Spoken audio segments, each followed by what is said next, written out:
Good evening, everyone. I, Paramjit Rajput, Head of BCom Department of Tilak College of Science and Commerce, Vashi, stand before you today to introduce Faculty Development Program, which aims to shape the future of our society through innovation, empowerment, and progress. The goal is to foster personal growth, enhance professional development, and promote social progress through a comprehensive and holistic approach. It is my honor to be a part of Tilak College of Science and Commerce, Vashi, which has organized the one-week online faculty development program 2022-23 in quality in higher education and NEP 2020. We started from 7 June to 13 June 2023 under the guidance of IQAC FDP Committee of Tilak Education Society in collaboration with Guru Angad Dev Learning Teaching Center, Pandit Madan Mohan, Lavivia National Mission on Teachers and Teaching, Ministry of Education, Government of India.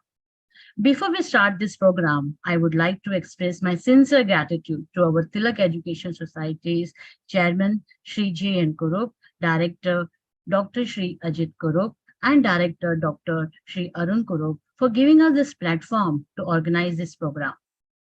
Today is our third day of the FDP program. I would like to welcome and introduce our today's first session speaker, Dr. Karunakar Kotekar from Bangalore. Dr. Karunakar Kotekar is a professor in the Department of Data Science and Computer Application, Manipal Institute of Technology. He is in teaching and research for last 25 years. He is appointed as a Director of International Collaboration of MAHE Manipal on 1st August 22. And prior to that, Sir was heading Department of Data Science and Computer Application for 4.5 years. Sir is a syndicate member of Bangalore University nominated by Government of Karnataka for 3 years. Sir is a member of Kerala Public Library Council. Sir is the Secretary of International Association for Exchange of Students for Technical Experience. It is an 87-member country organization. Sir is a president of IAESTE India and a faculty advisor for IAESTE and AIESEC chapters of Manipal Academy of Higher Education. Sir was Deputy Director of International Collaboration of MAHE Manipal University from 2013 to 2018. Sir has conducted more than 45 NEP workshops and NEP Canada video series inaugurated by Ashwath Narayan. Sir has completed his PhD in 2009 and postdoctoral fellowship at AIT Ireland. He has more than 50 publications in international index journals and conferences. Recently, one of his research works got US patent also. Sir has 50 plus lakh research grant from Government of India. He is a Fulbright USA and DAT Germany scholar. Under his supervision, 3 students completed PhD and 8 scholars are pursuing a PhD. Sir has got the Best Teacher Award in 2012, Invention Award from Intellectual Ventures in 2013, and 2 Best Paper Award in 2014 and Best Poster Award in 2008. Sir has research collaboration with Saarland University and Leibniz University, Hanover in Germany, and Deakin University, Australia, and has PhD students work in this university for 6 months. Sir is IEEE Senior Member and ISTE Life Member. So, sir, welcome and thank you, sir, for joining this session. Now, I request our speaker, Dr. Karunakar Kotekar, sir, to please give your valuable insight on changing face of higher education in India. Yes, sir.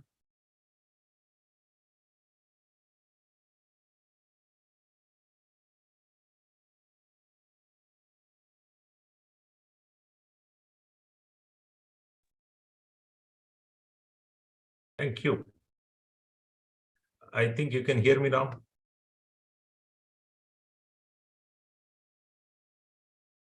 You can hear me? Yeah, yes, sir. We can hear you. Thank you.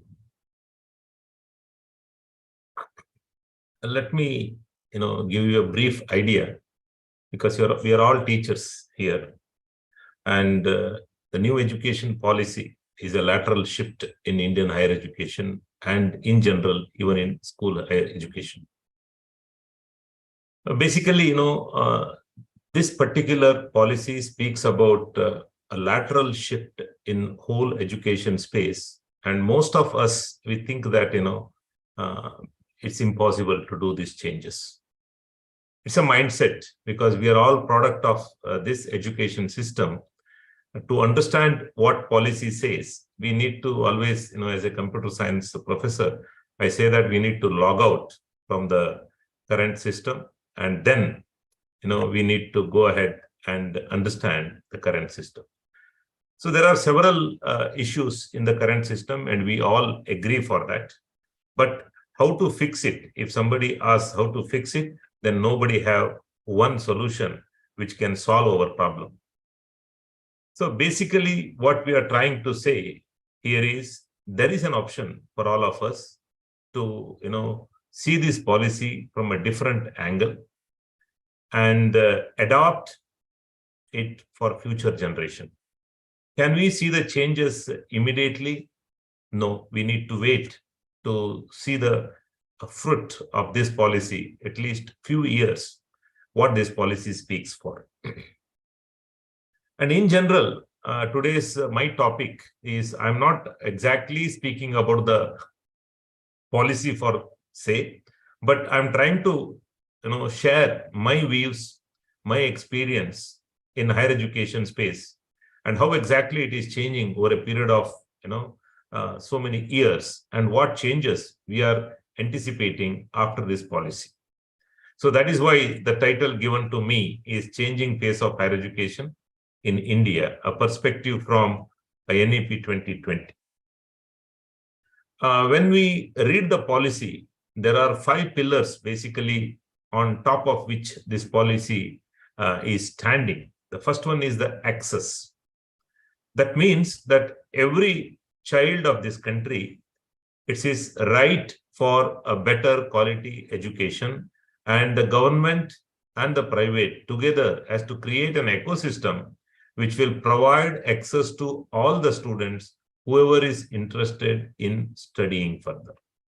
So that is the pillar number 1, which is access. The second one, which says is equity, so that whatever may be the level of the student, economical level, social level, or geographical, imbalances, whatever it is, or his physical or mental, imbalances, but he is the citizen of this country, and he need to have the same education available for everyone.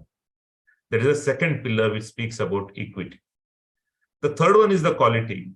The education quality in this country should be really, really of high quality, and that same quality education must be available for all the citizens of this country. The fourth pillar is affordability. How we can reduce the cost of education in the country. And the fifth pillar is accountability. Everything, whatever we do, it is accountable. So these are the basic 5 pillars on which NEP 2020 stands tall. In the beginning itself, in the aim of the policy, it is made very clear that this policy aims to produce engaged, productive, and contributing citizens for building an equitable, inclusive, and plural society as envisaged by the Constitution. So the aim is to create a plural society rather than only a secular society. Secular, which is, a small thing in an umbrella called plural society. We are all human beings, and we need to create and, improve day by day the plural society concept. So that is what the Constitution says, the equitable, inclusive, and plural society. So this is the aim of the policy. And I know that, this is the third day of the workshop, and you might have heard many people speaking about these things.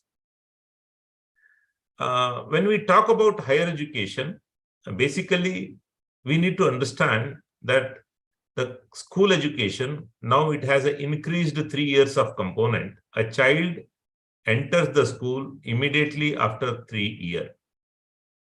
So something similar is available now also, but it is not available to everybody. For example, we send our child to a Montessori, LKG, and UKG. But it is not mandatory, it is optional. Only who can afford, they send their kids to school 3 years early. But this policy says that every child in this country has to start school immediately after completing 3 years at home, and fourth year onwards, child has to enter the school. So instead of 12-year education, this policy speaks about a 15-year education, because the rationale behind that is when a child is in his or her mother's womb, at 45 days, the child's brain development starts.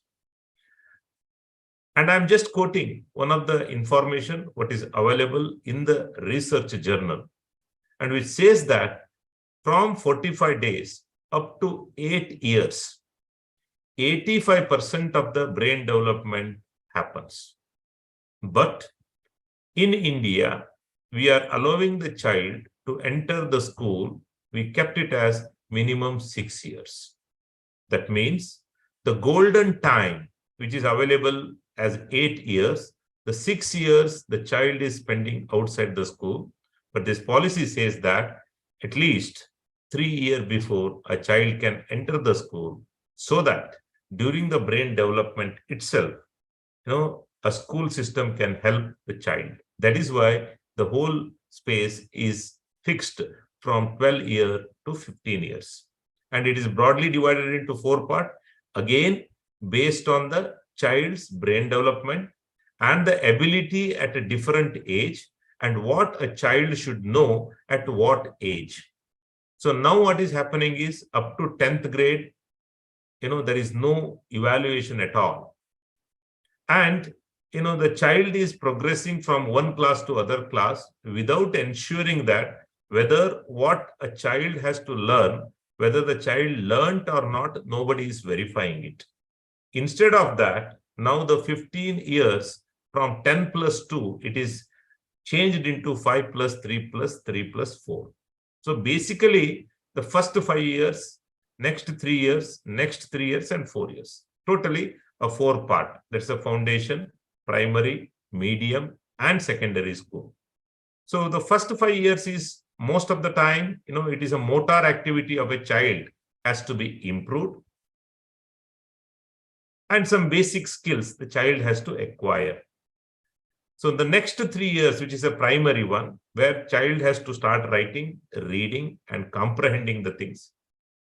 And the next phase, which is a medium phase, which is from 6th, 7th, and 8th grade, a child has to understand the experiential learning part and hands-on learning. And that itself, we call it as a vocational learning part. And the last 4 years of the school education, that is 9th, 10th, 11th, 12th, is classified as a secondary school, where a multidisciplinary education should be given to the child, and a child has to understand everything rather than dividing, a science stream, commerce stream, and art stream in the 11th and 12th.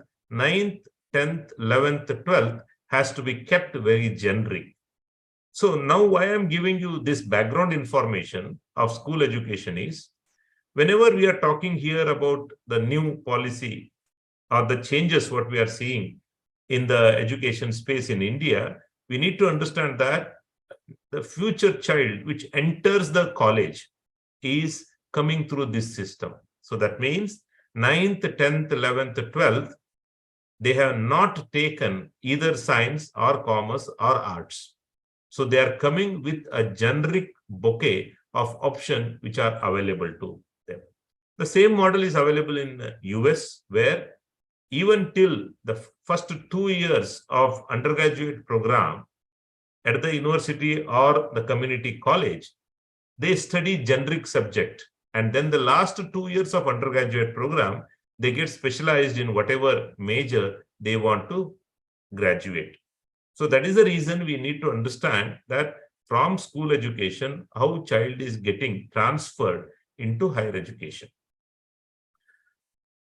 See, the current system is we are trying to bifurcate science, commerce, arts immediately after 10th grade. But the policy clearly says that a multidisciplinary skill is one thing what is very important. So that is the base for my talk. And today's my presentation, I'm talking about different things which is listed here. I just gave you the overview of NEP 2020. And what is meant by holistic education and a multidisciplinary education and how they are linked. Flexible and multilingual education, technology integration, quality assurance and accreditation, research and innovation, internationalization of higher education, teacher education and professional development. These are the different things which I will be covering in my today's presentation. Basically, vision of the policy, if you read it carefully, which talks about inclusive, flexible, and vibrant ecosystem. And it also says at the same time that children should be given a 21st century skills that promotes a deep understanding of the subject and fosters a sense of pride and respect for Indian heritage, culture, and values. That means the whole policy talks about a 21st century education, but well-routed in Indian ethos. So that is the ultimate idea of this policy. Every citizen of this country has to get well-rooted in India, at the same time acquire the highest skills and the qualification required to survive and sustain in the 21st century. So if you look at the objective of the policy, universal access, equitable inclusion, holistic development of an individual, curriculum reforms, teacher empowerment, technology integration are the basic objectives of NEP 2020. So when we talk about holistic and multidisciplinary education, how exactly we can do it in a real time? So we all agree that any human development has to be holistic. So what do you mean by holistic? In a common man language is a doctor can be one of the fine doctor, but he need not be a good human being. An engineer can be one of the world-class engineer, but he doesn't understand the requirement of the environment. And he doesn't understand, how to protect the environment and at the same time go for the development. So one who gets qualified and also along with the qualification, he also has all the values, then you can call that individual is holistic. And sometimes I always refer somebody as just qualified and someone as educated. I don't classify everybody as educated because education is something which university need not give. University can give a qualification, but education is a holistic one. So you can see that there are few people who has never gone to school or colleges, but the way how they are contributing to the society and in general to country, it's a stunning experience. And for past few years, we have seen some of the prestigious award of, a kind of Bharat Ratna and Padma Shri awards, which is given to people who has never seen schools. Now the question here is, do you call them as illiterate, uneducated, or we call them as educated? So I always say that if you want to be an educated person, you need not go to school. But all the people who are graduate and still we can call them as uneducated because they are just qualified. So people who are qualified with all the values, then you can call that as a holistic education. So that they understand what happens in the other field, not only they are aware of their own expertise field. So to make a person holistic and to impart holistic education in an individual, the only possibility is multidisciplinary approach. Rather than you are creating an expert in one domain, but he doesn't know what is happening in the other domain. But any domain for that matter you take, at the highest level when you see, they are all multidisciplinary in nature. But at the time of learning, we are not allowing them to learn what they want to learn. One of the best example what I want to quote is, as of now, in our current education system, if somebody wants to study mathematics and music together, there may not be an option for him. So he may have to learn mathematics in the school or colleges, and he has to go for music as an additional or extra course, but not available in the school. But now, if some child wants to learn both as a subject in the school, that is not possible as of now. But now you see that whether mathematics and music have any connection, but many research have shown that yes, there is a good connection between music and mathematics. There is a good connection between physics and music. So when people wants to learn these courses based on their choice, then you have to provide that it is possible if and only if you are part of a multidisciplinary education system. The whole policy says that henceforth, anything it has to happen in a multidisciplinary approach. One of the simple example, what I want to quote here is, if anybody wants to be a teacher as of now they have to go for a B.Ed program, which is a 2-year program after graduation. But this policy says that henceforth, there will not be an exclusive B.Ed college. The education will be one of the department in the university where anybody wants to be a teacher, they can take that as one of the major, along with the second major as economics or mathematics or physics. Then they can say that they are graduating in 4 years with the dual major. One is education, other one is whatever subject they have taken. Why? Because a teacher, when you keep them apart, then they will not get an option to learn whatever they want to learn. So the teacher education has to be part of the main university, and it is a 4-year program. So that is why that is done, because any teacher who is a future teacher wants to learn any subject, there should be an option for learning, and hence the multidisciplinary approach. Not only that, there are now electives and open elective courses, but most of the time, the students are forced to take electives and open electives only from their subjects. But the policy says that a student should be allowed to take whatever he or she wants to learn. So now if you want to make it happen, how you can make it happen? How it is possible?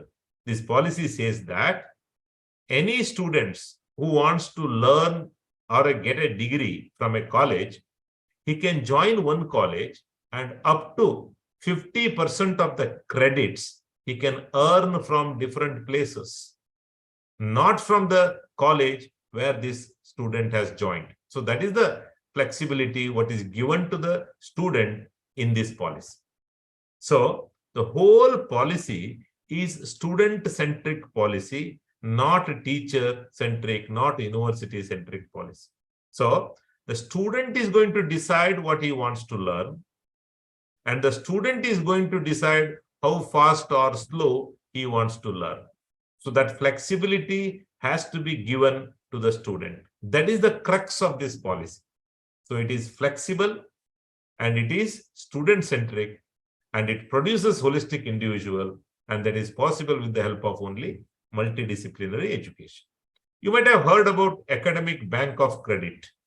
So this academic bank of credit, helps to bring the credit from different institutions, from different online courses, or from different country into a college where a student is studying, so that only 50% of the credit he can earn from the school where he gets admitted, and remaining 50% he can earn from wherever he wants. That is also supported by academic bank of credit. The other thing which, the whole education system revamping what is happening is about vocational education. So in this country, vocational education is always ill-treated. The reason is, you all know that if I ask you a simple question, that after 10th grade, if a child approaches you as a teacher and you are the counselor, and it asks you that I got 90 marks in my 10th grade, and what is your suggestion for me? If this is the question from the child, what is the suggestion of teachers to the child? So most of us, without knowing anything, we say that, oh, you got 90% in SSLC or 10th grade, then obviously you need to go for science. So if a child performs around 75% and above, and what is your suggestion? And most of the times we say that, oh, better you go to commerce. And if it is 60, 65 and all, then we say that, oh, better you go for arts. And if it is below 50% of the marks, and what is our suggestion? We always say that, go to ITI or a diploma or some vocational courses, job-oriented courses.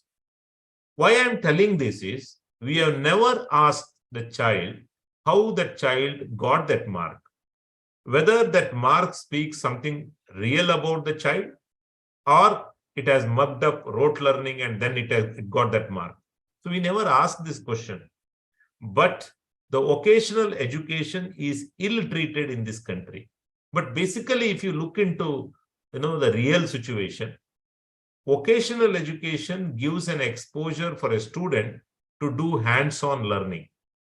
Anything vocational means that, it is not learning only in the classroom through the books or teachers. It is going to the field, making your hands dirty and learning something new. That is basically vocational education. And that is the reason this education policy speaks about, vocational education and a skill development. And when it has to start at the age of, when child starts his 6th grade, 6th, 7th, 8th. So that is the medium level in the school education. So that is when child starts experimenting different things. And that is the vocational part and skill development. And that when it starts, and it has to continue throughout the higher education, so that whatever is taught in the classrooms, it has to find the relevance in the market. It has to have some use outside the classroom, and child is trained to do it hands-on. So that itself is called as vocational education or the skill development. The more emphasis has to be given to that. Otherwise, today what we are seeing in every news is 90% of engineering graduates are not employable. A commerce graduate, he doesn't know how to write a check, and he doesn't know how to take the DD in the bank, and you do not know the meaning of credit and debit. So if that is the situation, then what is the use of that education? Because the child has got the score marks, but never understood where it will be used, how it will be used. So this policy says that everything, whatever is taught, need to be experimented. For example, if language is taught in the classroom, the child has to demonstrate that by practicing it outside the classroom. So every subject, everything which is part of the curriculum, it has to be experiential learning only. That is the crux of this policy. The next thing, what it speaks is, how exactly a curriculum or teaching learning process can inculcate critical thinking, creativity, problem solving ability among the students. Because most of the time, when you look at the learning process, we always say that, it is memorizing and reproducing. So we teach a subject, students learn that subject by rote learning, and we prepare a question paper. And if you see the question paper carefully, if anybody, come prepared to the examination, the previous 4 years or 3 years question paper, we are all sure that at least 75 to 80% mark a child can get it just by preparing the previous 3 to 4 year question paper. Where is the scope for critical thinking? Where is the scope for creativity? Where is the scope for problem solving in that question paper? So that is the reason we find a question and answers bank, which is available as a book in the bookstore. Question bank and answer. For past 5 years, 10 years, question paper bank is available. And you just try to learn that, try to memorize it, reproduce it, and forget it. There is no scope for critical thinking, creativity, and problem solving. So can we stop this? This is very important. How we can do that? Unless and until we design a question paper in such a way that which thinks, which assesses these important components of an individual, then it is not complete. And we need to work as a teacher to stop rote learning part.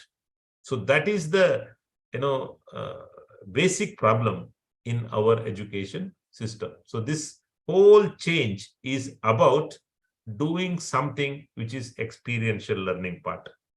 And the other thing what I always wonder is, from a university, a student is getting his undergraduate degree, but what is the difference between a 2 degree? One student, he gets the degree just by 40-45% of marks, and the other student who gets degree with 90-95% of the mark. Both are graduate of the same university. Now the question here is, both of them have degree. One learned only 40% and the other has learned 90%. Now, what about this degree? One who learned 40%, you say that whether he is a graduate, but the current system says that yes, he is qualified because of just 40% of the marks. Whether it is correct, that is what we need to think. And that is what is changing in India in higher education space. The next part is, flexibility.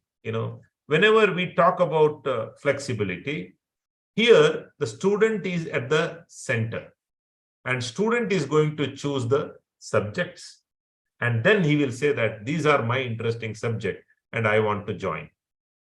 Now the question here is, it is all surprising for all of us. Is it possible to do such things in our education system? That is the question. Okay, and you go to US and people always appreciate US education in India. But when part of that we are trying to do it in India, then we are not willing to look at that. We always think that it is impossible to do it. Here, whatever students joins, for example, the policy also says that there will not be BA, BCom, BSc courses henceforth. It says that it is a bachelor degree. And the bachelor degree, what is the major? The major the student has to choose based on the subjects. That is what the policy says. This implementation may take several years, but long-term goal of this policy is come out of this BA, BCom, BSc, and just call them a bachelor degree. A bachelor degree, which is a kind of, liberal arts and science degree. So that means that it speaks about the arts and it speaks about the science, but the courses are going to be selected by the student. So that is what is the main change, what we can expect once this policy is fully implemented. Kindly note, this policy gets implemented fully and gets ready for the revision in 2040. Some of my friends, they always ask me that, this policy is review for 2040, that means still that there is no change.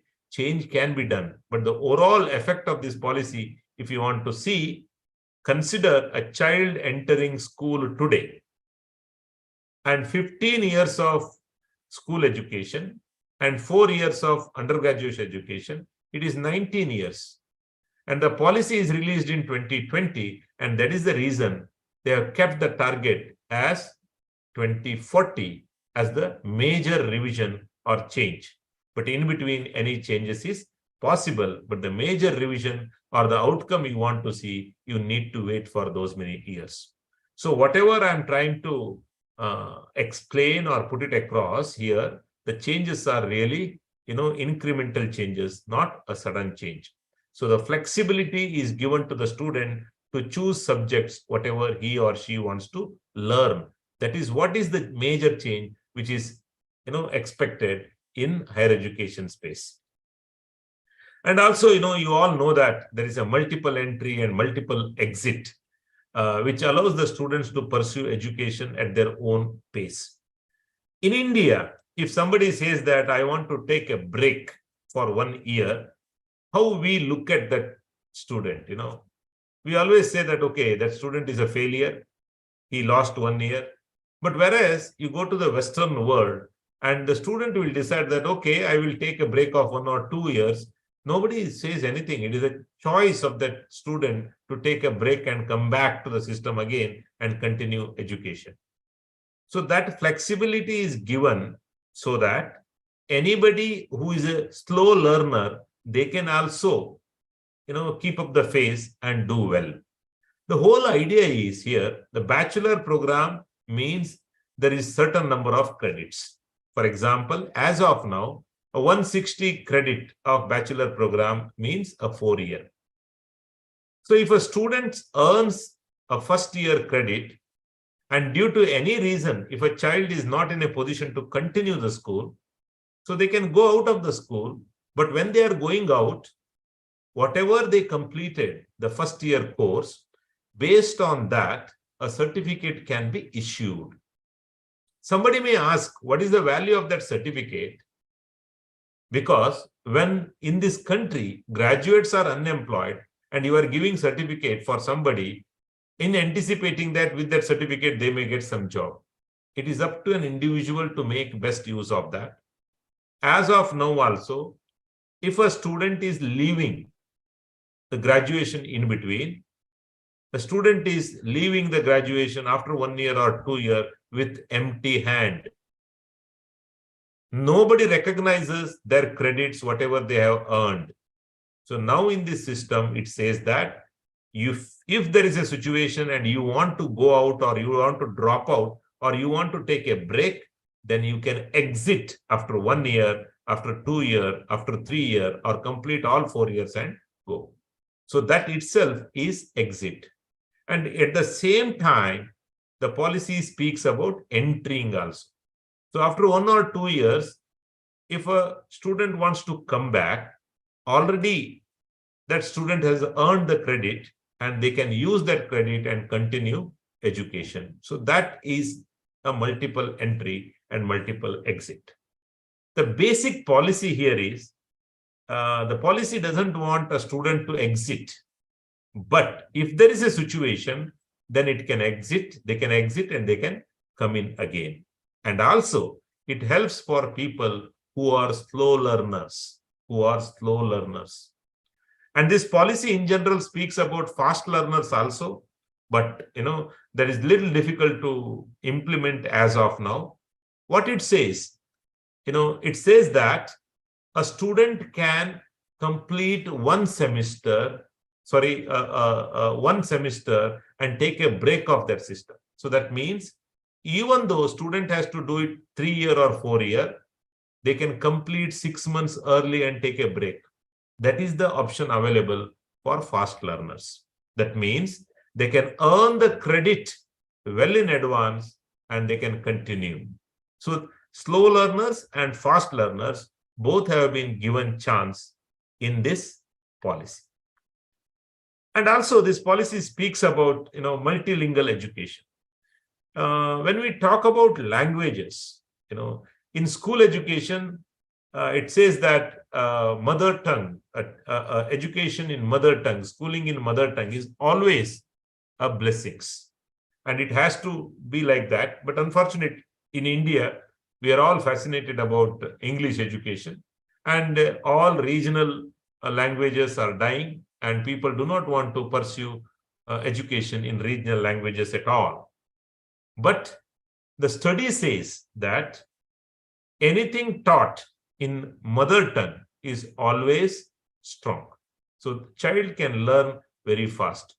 So basically, this policy says that, any education system, there should be an option for a student to choose the language in which he or she wants to learn. So that is the flexible and multilingual education, what is now in the news in higher education space.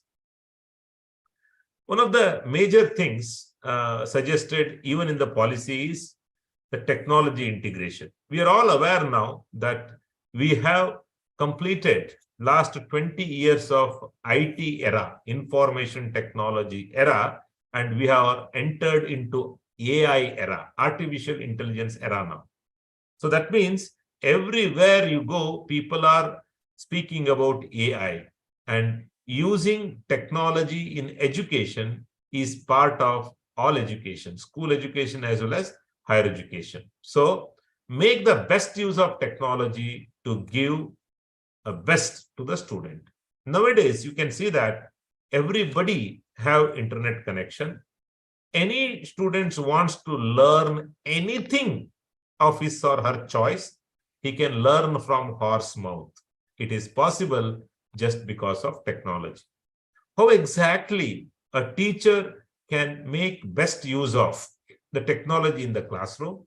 So that is up to the teacher. If a teacher is not tech savvy, obviously, he will have threat in future, because without technology, there is no teaching now. So every teacher has to acquire and adopt technology so that he can deliver comfortably in the classrooms. And that is the change what we are seeing. And now online and blended learning models are on the peak. And post-COVID, we are all comfortable in online delivery mechanism. And this policy says that the total number of credits, what I said, 50% of that can be learned from online courses, from a different college. When that flexibility is available to the student, obviously students can learn from anywhere, and he can bring those credit to the home university where he wants to get graduated through academic bank of credit. Then as a teacher, we need to be ready online and blended learning mode.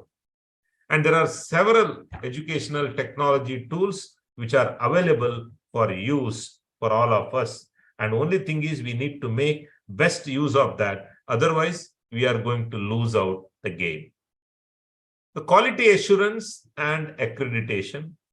The focus on quality assurance and accreditation is given a very high importance in NAP 2020, because this policy says that there is a quality assurance, but there will not be a tight regulation.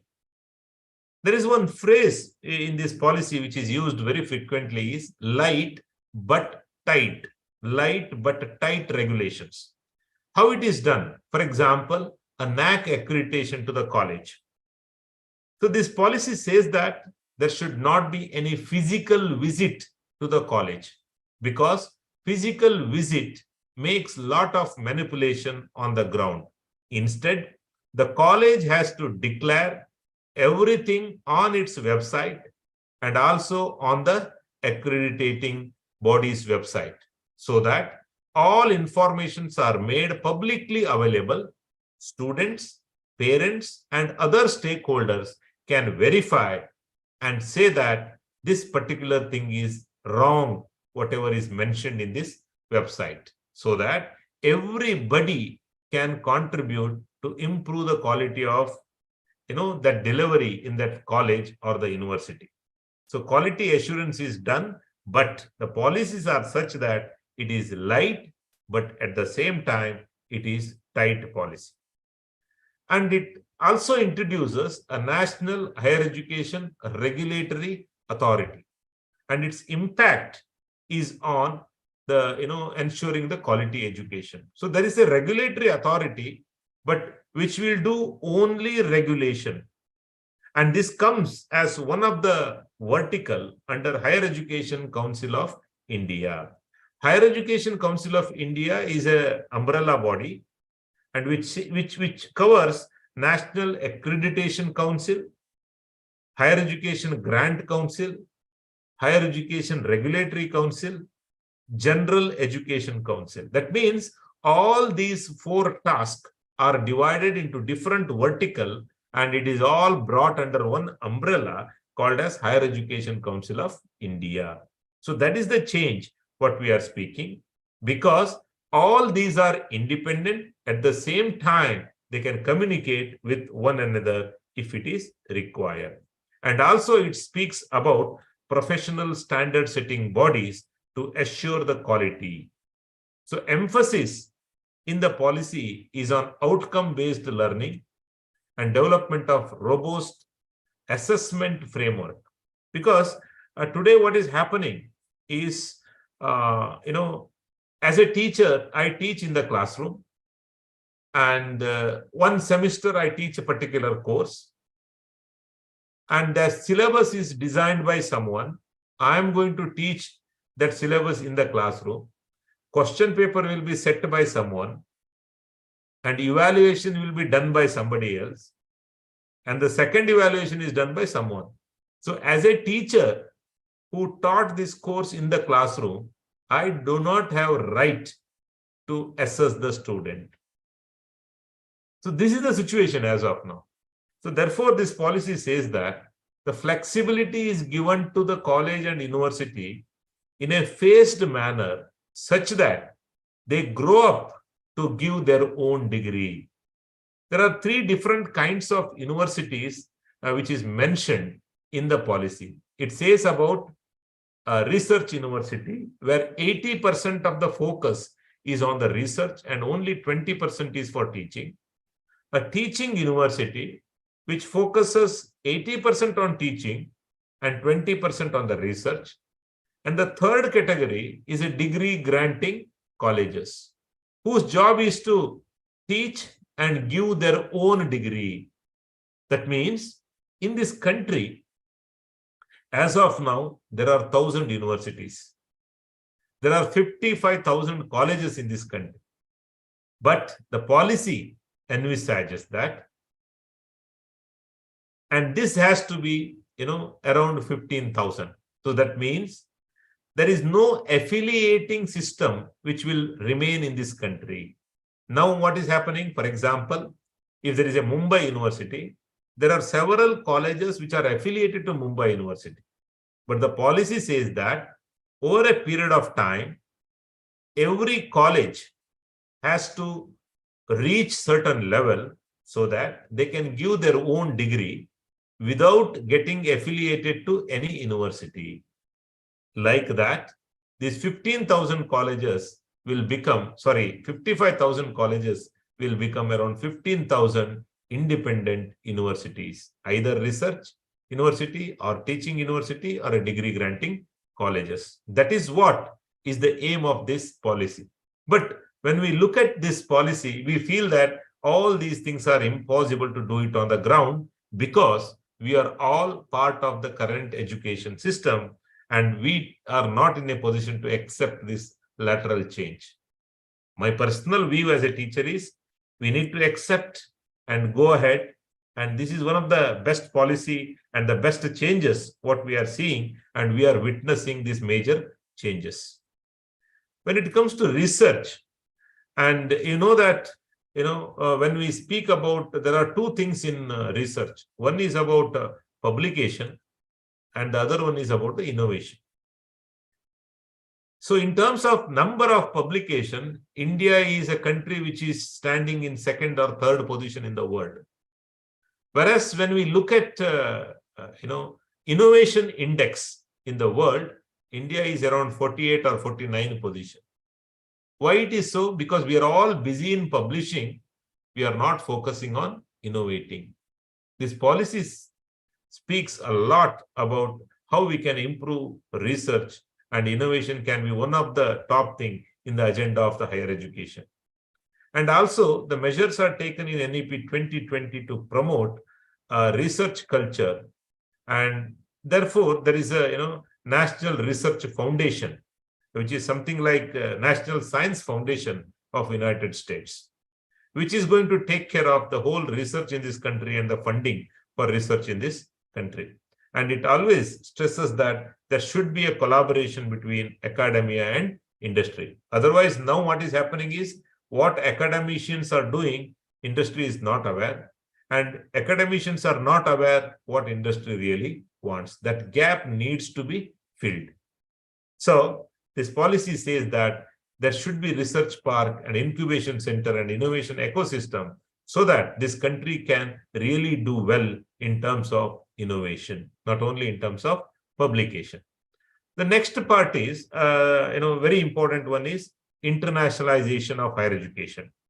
Historically, when we, see Indian education, during those days, people used to come to India for learning. But when British started this school education, certification, qualification, then our own indigenous system was, rooted out from this country. And we all now respect only certificates, not a real education. So this particular policy says that India can be Vishwaguru if we are able to attract the talented pool across the globe to India to learn. But now you see every child's dream is to go to United States of America or Europe or Canada or Australia. But if you ask anybody, who wants to study in India, given a chance, they don't want to study in India. But this policy says that, we need to create such an institution where we can attract the talented students from the developed country to study in India. It is not only the underdeveloped or developing nations. So that is what this policy speaks for. And it says that every educational institution should grow in such a way that it can attract students from different countries. And it also speaks about the joint degree, dual degree, twinning program, student exchange program, so that our students becomes global citizens.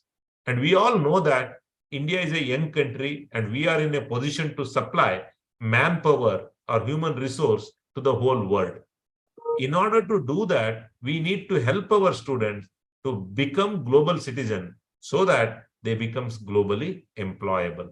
The whole internationalization of higher education speaks about creating such an ecosystem where we can create our students to be a global citizen. And there are a lot of things mentioned about teacher education also. Even in school education, the B.Ed is compulsorily a 4-year program, 2030 onwards. Every B.Ed college has to merge with the main university to give 4-year bachelor degree in education, and it's in a dual degree format. So even in the college education, it says that PhD is a mandatory for college education according to the policy. But we have less number of PhDs and hence they are allowed to continue without PhD also. The UGC has modified the regulation and it allowed. But in years to come, it is a mandatory requirement. And during the coursework of the PhD, it says that you need to take coursework which are relevant to education. At least a PhD scholar has to take minimum 2 coursework which is related to education, especially evaluation and teaching methods, and also a student's psychology. These are the two things which policy speaks about, a teacher education during the PhD program, and PhD is mandatory for teaching in higher education system. And also highlighting the need of continuous training and upskilling of the teacher. So it is very important a teacher need to be adaptable. Otherwise, he will be outdated or obsolete. So initiatives are introduced to improve the quality of teaching and learning. There are several initiatives which are mentioned in this. As a teacher, we need to understand and we need to go ahead with that. In conclusion, because covering this policy in 45 minutes to 1 hour is really a challenge, and many people might have already spoken. Therefore, I am not gone into details, but ultimately there is a huge change what we are seeing in higher education space. We need to embrace the change, accept it, and then we can say that yes, this country can have a different kind of education system which we all dreamt about. So with these points, I always say thank you very much for giving me an opportunity. I have sufficient time for question and answer, and I have delivered NEP more than 50 places now, and I know what kind of different questions which usually people ask, but I will leave it to you. I'm open for all the questions, and as an experienced teacher, I want to hear from you also. I'm open for the question, and thank you very much for the opportunity.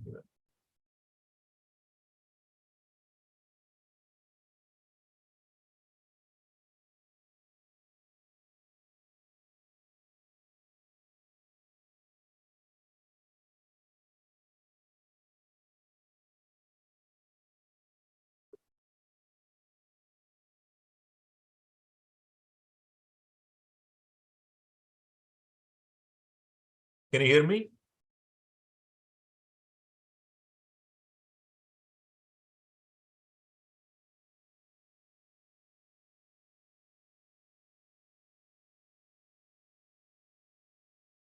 Yeah, thank you. Thank you, sir. Now I'll request all the participants, if you're having any query, any doubt, please ask. Yes, participant. Any queries?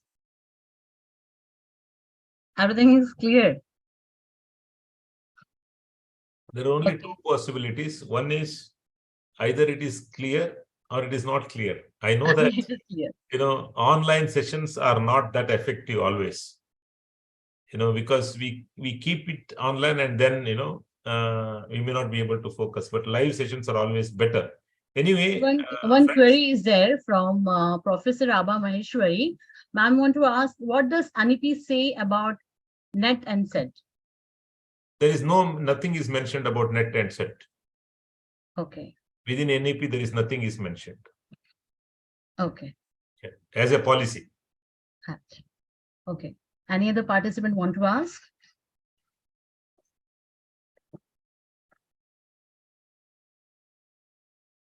Okay, so no queries to everyone. So once again, thank you, sir, for sharing your views and insight on different policies. So there is nothing mentioned about NEP. So I'm thanking for sharing your views and insight on different policies which can be applied for making our Indian education system more holistic and have multidisciplinary approach in higher education. So once again, thank you so much, sir. Thank you. Thank you very much for the opportunity. Yeah, somebody said, setting timetable is really difficult in a multidisciplinary education. I agree, but teaching workload will also come down drastically because students are allowed to learn many things from online. So timetable issue, as of now, it looks like that. But as and when we go and allow students to learn from different modes, obviously, the teaching load will reduce, mentoring load will be more. So this policy says that don't teach everything in the classroom. A teacher has to be a facilitator, a mentor, need not teach in the classrooms. students can learn on their own because there are several things which are available in the internet now. And anything can be learned from horse mouth. What I have to do as a teacher is not teaching the same thing what is available in the YouTube, available in the book. So students nowadays say that everything is available. Why I need to come to class? When teacher becomes a mentor, then only it is possible. So there are some universities, they have removed attendance criteria also. As soon as you remove attendance criteria, nobody will attend the class. That doesn't imply that they are not going to learn. Now learning can be from any mode. It is up to them to choose what kind of learning they want to do. As a teacher, our duty is to help them in learning, assess them accordingly. It is not examination. Now you see, everybody is busy in setting up a question paper for 3 hours. Whatever may be the subject, 3 hours examination is mandatory. Whatever may be the subject, and he has to write it only. There is no way he can demonstrate what he learnt. Why every subject has to have a 3 hours of examination? This is the question what we need to ask. And our students really hate writing it. And when we force them to write it, they mug up, they do rote learning and they write it. And that is why we design question paper also like that only. You look at the question papers, what we design. So we are talking about a lateral shift in education, and it is a change in higher education space. And I'm sure the timetable is not going to be a problem because the teaching load will go away, mentoring load will increase. And there is one more question what I am reading in the chat box. I'm just expressing my experience and also, the policy in general, what I have understood from that point of view. Even examination timetable will be difficult. So don't worry about examination. It is assessment. And you all know that there are two kinds of assessment. One is summative assessment. The other one is formative assessment. And the whole policy talks about formative assessment, not about summative assessment. As of now, it is 60-40, but the policy says that 100% should be evaluated by the teacher who teaches in the classroom. As of now, we are not confident because, if my cousin, if my brother's son, or if my friend's son is sitting in my class, I'm going to give a little extra mark to him. If some students are really troubling me, I'm going to cut the marks. That kind of mindset we have, but we need to come out of that. And this policy speaks for that kind of formative assessment. And is it possible to give education in 22 languages for teachers? Not necessary. Not necessary, but allow the students to learn in his own language using technology. That is what the policy says. And we always think from our angle. Everything needs to be taught in the classroom. That is not what the policy says. Policy says allow child to learn on its own pace, in his own language, but ultimately outcome-based education means that look at the outcome, assess it and grade it. That is what it says. Thank you very much for the opportunity given. I hope I have covered some of the questions, whatever is listed in the chat box.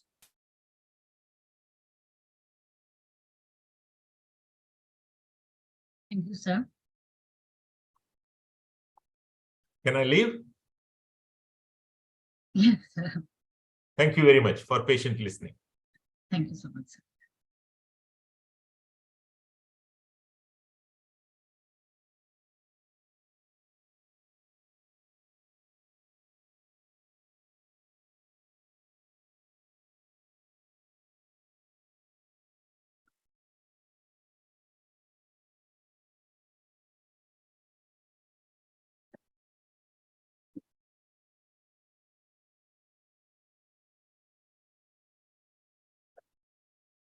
Now, I would like to welcome and introduce our today's second speaker, Dr. Arun Zulka.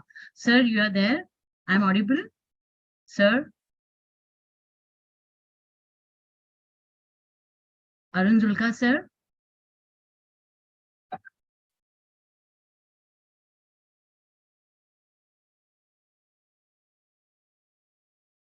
Arun, sir, are you there?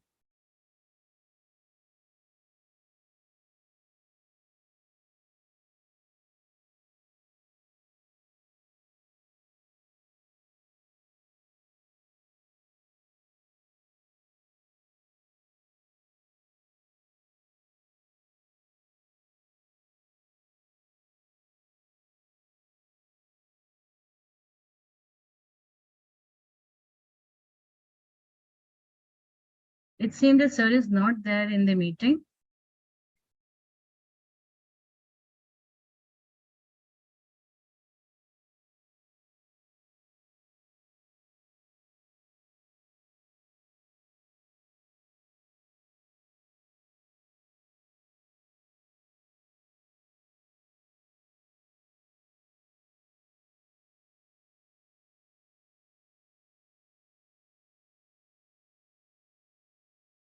I will request all the participants to please fill the feedback form.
Yes, Dr. Ritu ma'am, you have missed second feedback form for first day. Okay, I will request concerned person to send once again in the group. And I think our first session has been completed earlier. So we'll be starting our second session exactly 6 o'clock.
Welcome, everyone.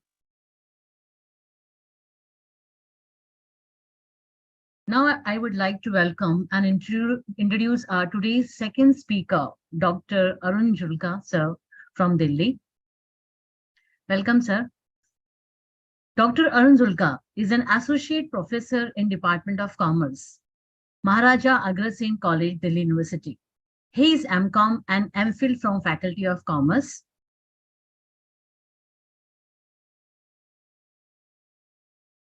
Faculty of Commerce and Business, Delhi School of Economics, University of Delhi. Sir is also an associate member of Institute of Cost and Work Accountants of India.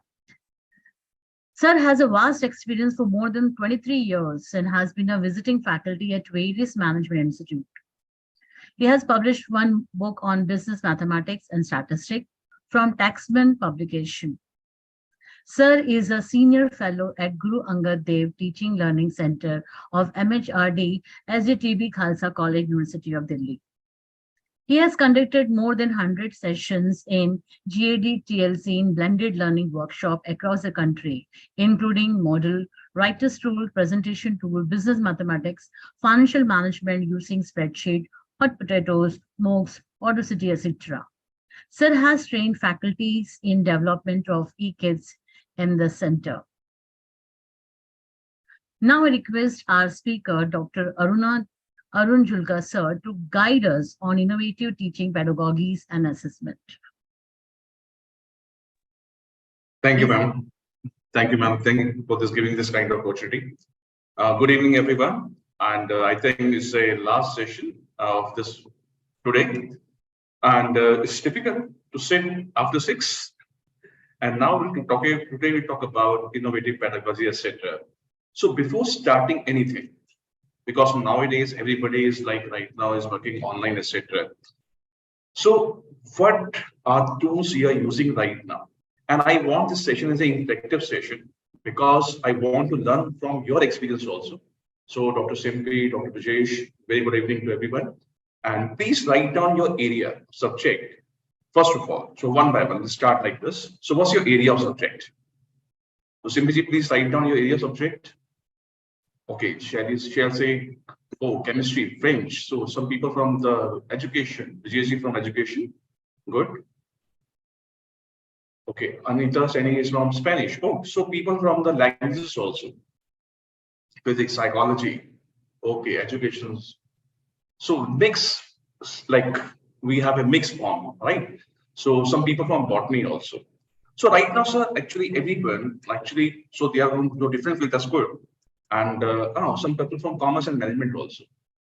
So first of all, tell me right now, what kind of technology you are using right now? For example, now everybody know about, because maybe in this workshop you learn about NEP, policy, something else, right? We talk about so many things.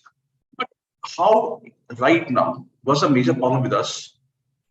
Everybody face this problem. Hours are less and the courses are same. I think everybody agree with that. I think now, ma'am, I think in your university NEP start. You're starting with the NEP policy right now? You're teaching according to NEP courses? Paramjit, ma'am? Yes, ma'am. Sir, we will be. Okay, so many people say yes, yes, yes. And everybody know about that, because when we're talking about like 3-4 kind papers, so sometimes we have to cover the course in 4 lectures, or sometimes we have to cover the course only in 3 lectures, and especially the sciences people, it's too difficult. 2 lectures only in a week. So if we talk about 2 to 3 lectures in a week, and we have hardly 15 weeks, hardly 15, right? We say if we take actual weeks, so it will be not more than 12 to 13 weeks. So we have to cover all our courses within 32, like we can say that 24 to 36 hours maximum. If we have 2 to 3 classes are there, it's very difficult. So how are you managing that? Yes, Neha says it started only in the first year. So ma'am, obviously from the next semester, I'm going to start in the 3rd semester also. Right? So how are you managing their classes? Tell me. So I'm just asking that. I'm very curious about that. How the people are like planning to cover their courses within this small time period. So that's why this is in requirement of innovative pedagogy and teaching styles. So please tell me. So Neha, can you tell me what like which way you are teaching right now, because I know that everybody after offline, like online, now everybody moved to offline, and now you're teaching your classes on a regular basis normally. But how you're teaching to your student? Using some tools, okay. Online information to Google Classroom, audio visual means, okay, right? Yes, simply right word. So you're using Google Classroom, etc. Okay, Neha, you're using same thing, some other things, some other tools also. Google Classroom. Okay, so using Google Classroom for your assignment purpose, your quizzes purpose, etc. for your assessment. Okay, only during COVID time, not right now. Actually, I'm asking about what's right now. Okay, I use interactive session like group activity, parent working groups, Microsoft Team. Neha say Microsoft Team, and Anita say it's interactive session, etc. But point is that now you have less time. And when you have less time, how you are going to cover your courses? Okay, so some idea about that. Then I will start one by one. Okay, so you say some IDC tools. Okay, okay, very good. So you are using Jotmia or Padlet. Oh, very good. So the ICT tool you're using, very good. So you're using LMS system, very good. Any other person is using some other systems? Okay, you are using Kahoot, okay, for question basis, very good, Simply. And any other person who is using some other tools? Okay, so we have some small answers from other people. So right now I'm going to take this lecture for next 10 minutes without me. And how I'll do that? Check this. Shall we start? Shall we start with my the introduction part of this? Okay. So if we say proceed, thank you. So I'm going to share my screen.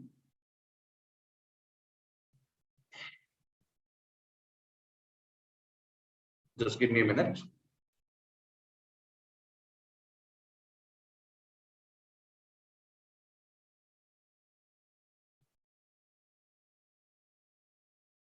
I think my screen is visible to everyone.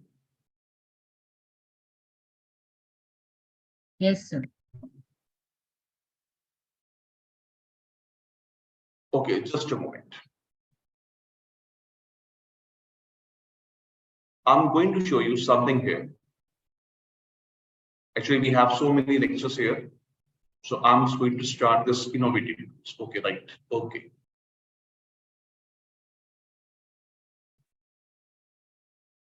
So this is my first lecture. Actually, I've divided my lecture into two parts. So first part I'm taking today, and we'll take the next part after 2 or 3 days. So when we talk about innovative teaching and pedagogy assessment, okay, there's so many things going into your mind, because some people say it is through Google Classroom, some say LMS, etc. everything. So check this. I'm going to show you one PPT here, right? For the next 5 or 10 minutes. This is my one PPT, and check this.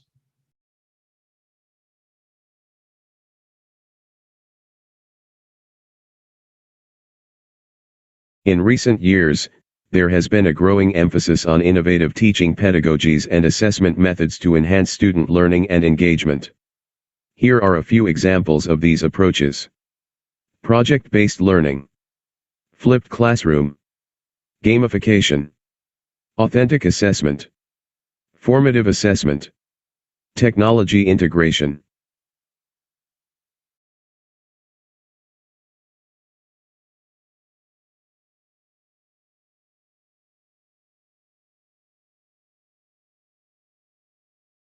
PBL is a student-centered approach where students actively explore real-world problems and challenges. They work collaboratively on projects that require critical thinking, problem-solving, and creativity. PBL promotes hands-on learning, encourages student autonomy, and fosters the development of essential skills.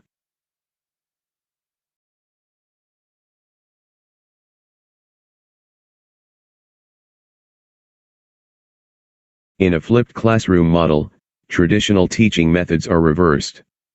Students are introduced to new concepts through online resources, such as videos or readings, outside the classroom. Class time is then used for discussions, group activities, and individualized support. This approach allows for more interactive and personalized learning experiences.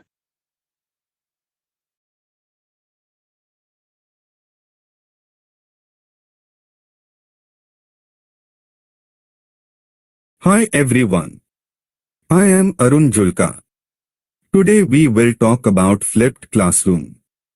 A flipped classroom is an instructional strategy in which students watch pre-recorded lectures or complete readings or other homework before class, and then use class time for active learning activities such as group discussions, problem solving, or hands-on projects. The idea behind this approach is that students can learn at their own pace outside of class, and then use class time for more interactive, engaging activities that help them apply and deepen their understanding of the material. This approach can be used in a variety of educational settings and can be particularly effective for students who learn best through active engagement.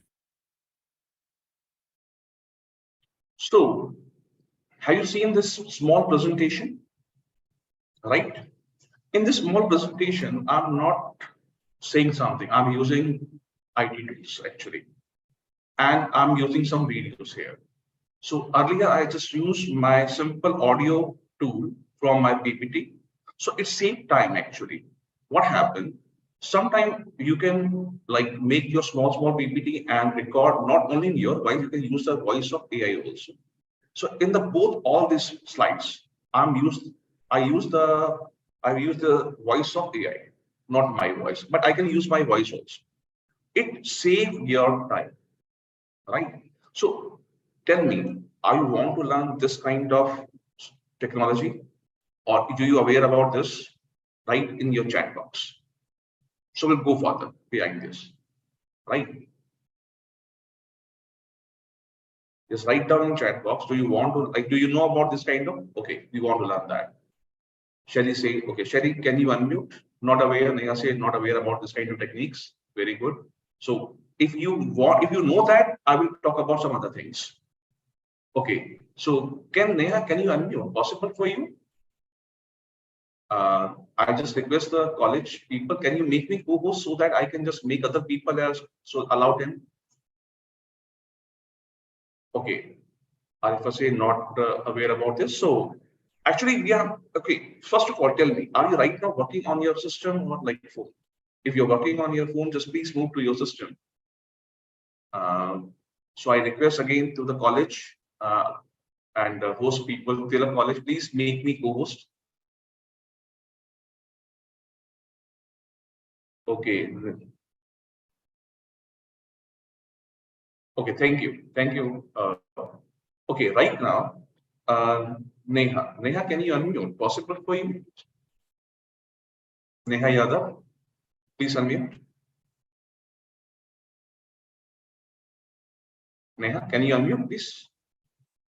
Okay. Sir, I can unmute, but actually I'm traveling right now. I have gone to Okay. yeah, I've gone to the college. So I want 1 or 2 volunteers actually for interaction. Okay, anyone else? Anita ji, can you unmute? Yes, sir. Yes, sir. Paramjit ma'am, be a volunteer. And Shraddha ma'am, Okay. are you there, ma'am? I want 1 or 2 people so that actually I want some hands-on session here, so that some construction, at least some substantial part you can get out of it. I don't want a one-way lecture because so many things are available on the nowadays on YouTube. Okay. Yes. Please, ma'am, I want 1 person. Wait, sir. Paramjit ma'am. Okay. Yes, sir. No, ma'am. Ma'am, kindly be volunteer, ma'am. Yeah. I think anyone out of you can open your audio also. Audio is also good enough. Yes, ma'am. Audio. Audio also, well, if they can just add with your audio, no worry about that. I don't want right now anybody for their system. Okay. Simply say, Simply, please unmute. Hello, sir. Hello, ma'am. So, ma'am, which kind of technology are you using right now in your teaching system? Sir, as I told you, we use PPTs, we use audio visuals and quizzes, etc. Quizzes, etc. Okay, ma'am. First of all, what happened? Sometime. Okay, do you have heard about Clipchamp? Yes, sir. Okay, you know about Clipchamp. You know about FlexiClip. You know how to make your videos, etc. Yes, sir.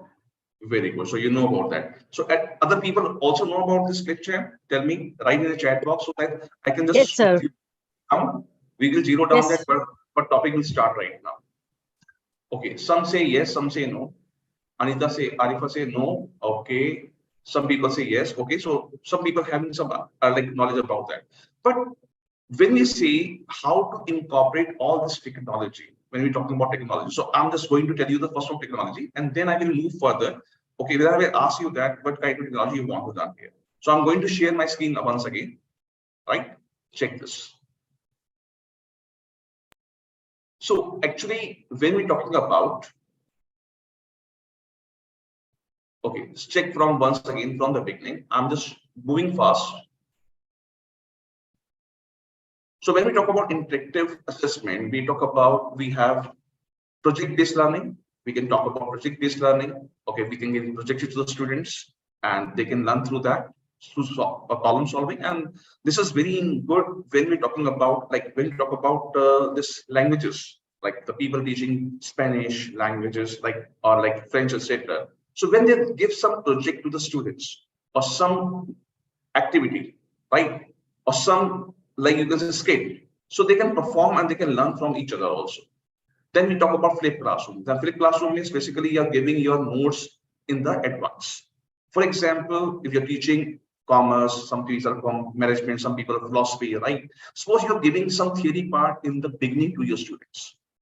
Give theory part. Well, there's no need of repeating theory again and again in the class, right? Best way that make small videos, 3 to 15 minutes, right? And give them the student, give to the student, your student in advance. So they can just go through these videos and then they can come in the class and then you can just discuss some problem. And the gamification. This is a very interesting one because some people talk about Kahoot, some people talk about Menti.com. You can create some quizzes. You can create slideshow games also for the students. So when you talk about slideshow gaming, etc., so it students have their competition between.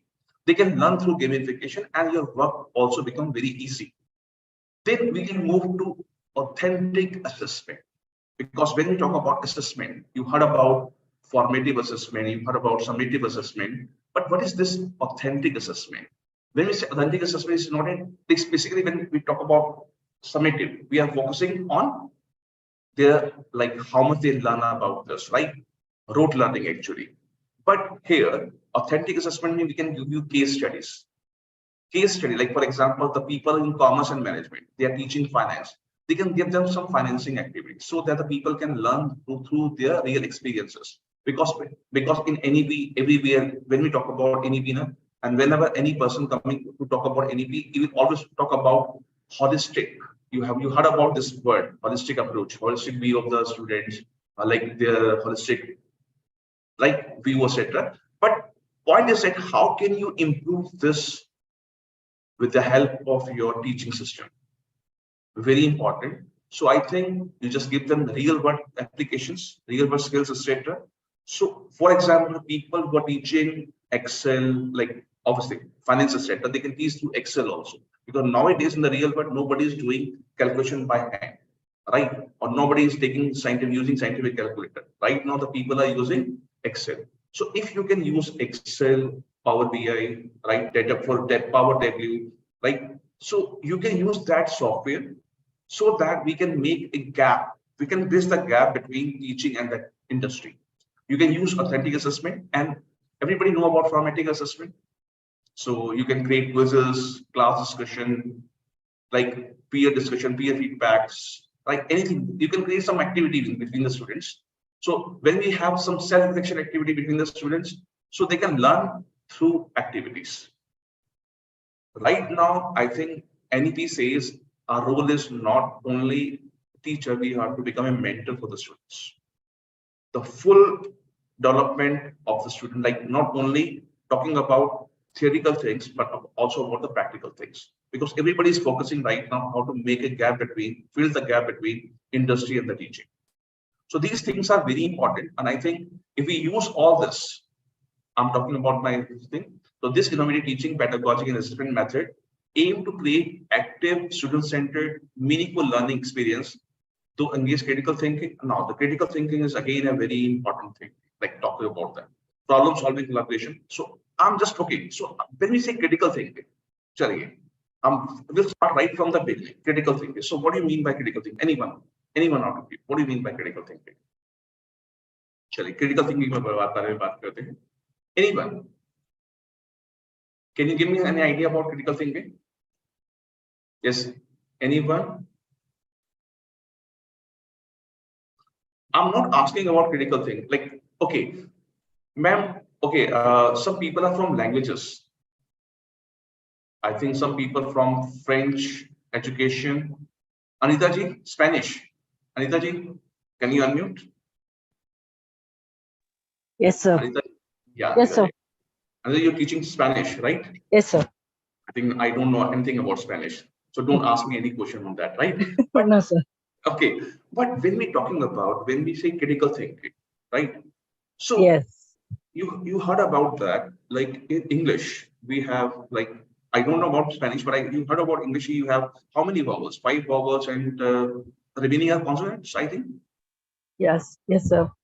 But if you think critically, and you can search also on that, you can just ask students, go and search how many vowel sounds we have. Do you have any idea about that?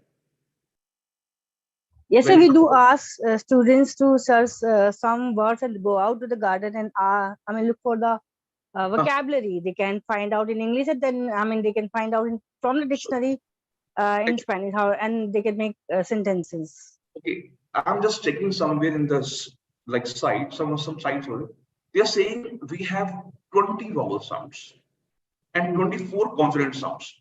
Have you heard about this? Yes, sir. 20 vowel sounds. Have you heard about 20 vowel sounds? Yes, sir. Okay, that's good. Very good. So you know about, because you're the person of language. That's very good. So yes. Point is that a normal student don't believe that we have 20 vowel sounds. And we have 24 consonant sounds. So total is 44. Right? And in, also like in some vowels, we are using small vowel and the bigger vowel, right? Small sound, sir. bigger sound. Yeah. Yeah. So these kinds of things we are not teaching to the students. Actually, I'm not a right person to talk about languages. Actually, I'm a person of finance. But I'm just taking one example of that. Right? So yes, when you talk about these things, so this is when you create this kind of curiosity between the students. I think there's some people from management also, right? I think I have just seen that there's some people from management also. Okay. Anita Joshi. Anita ji, you are from physics. Yes, sir. Yes. Yeah, Anita ji.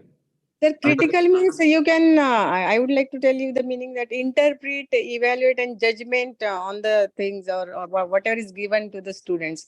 It is critically how can they perform that, that is to be understood by the student or not. That in that case, we can say that critical thinking, level of critical thinking we need to increase in terms of students. Judgment, the judgment should be there. That is. So these are actually when happen, when saying critical thinking is not a big thing, but we talk about when you start thinking about any subject. Like if you talk about physics, you're a paper man. Anita ji, you're teaching in physics now? Yes, sir. Yes. In physics, when you talk about, okay, and because in physics you are using so much numerical, right? Numerical part. Yes, sir. Yes, sir. Right. So sometime what happened, we ask students, it's a very interesting one because I'm discussing with some physics people. Because I have interaction with so many other people like you. So somebody asked me that, can you tell me, sir, 0 is a natural number or not a natural number? So I think maybe everybody heard about this. Any other person can also give the answer of this. 0 is a natural number or not a natural number? Not, sir. Not a natural number, right? But when you go for data sciences, no, ma'am, in data sciences, all books says 0 is a natural number. There's no word of a whole number. Like when we talk about maybe in our schools, we learn about this 1, 2, 3, 4, 5, 6, they are all called to be natural number. When we include 0, this become a whole number. But data sciences people says 0 is a natural. So this is again a critical thinking point, because we have to think about that. When we talk about in physics also, like when we want to define any number, and we say what is 0 by 0, what is infinite minus infinite. So I'm taking example of each and every one, because maybe some people from philosophy will say, I'm not taking any other example. We'll take example from philosophy also, right? So I think so. We say 0 by 0, infinite minus infinite, and infinite divided by infinite. They are not defined. So what do you mean by not defined? Right? So which is not defined by mathematics, like which is not defined in mathematical rules. So okay, I think some person from philosophy, sir. I think this is some Sharma ji. Sharma sir. Sharma sir, actually, when you talk about, because in philosophy, I think I know that you have so many points for critical thinking, right? Yes, sir, you are right. Rather, we have introduced a paper in our university, which the title of the paper is Philosophy and Critical Thinking. Sir, that's philosophy why itself is critical thinking, in fact. Right, sir. I personally feel that everybody have to study. Sabko padna chahiye philosophy. Exactly. Right? Exactly. Because when we talk about finance, because we are teaching finance to the people, right? We are teaching management to the people. So what's the finance psychology, philosophy of that, right?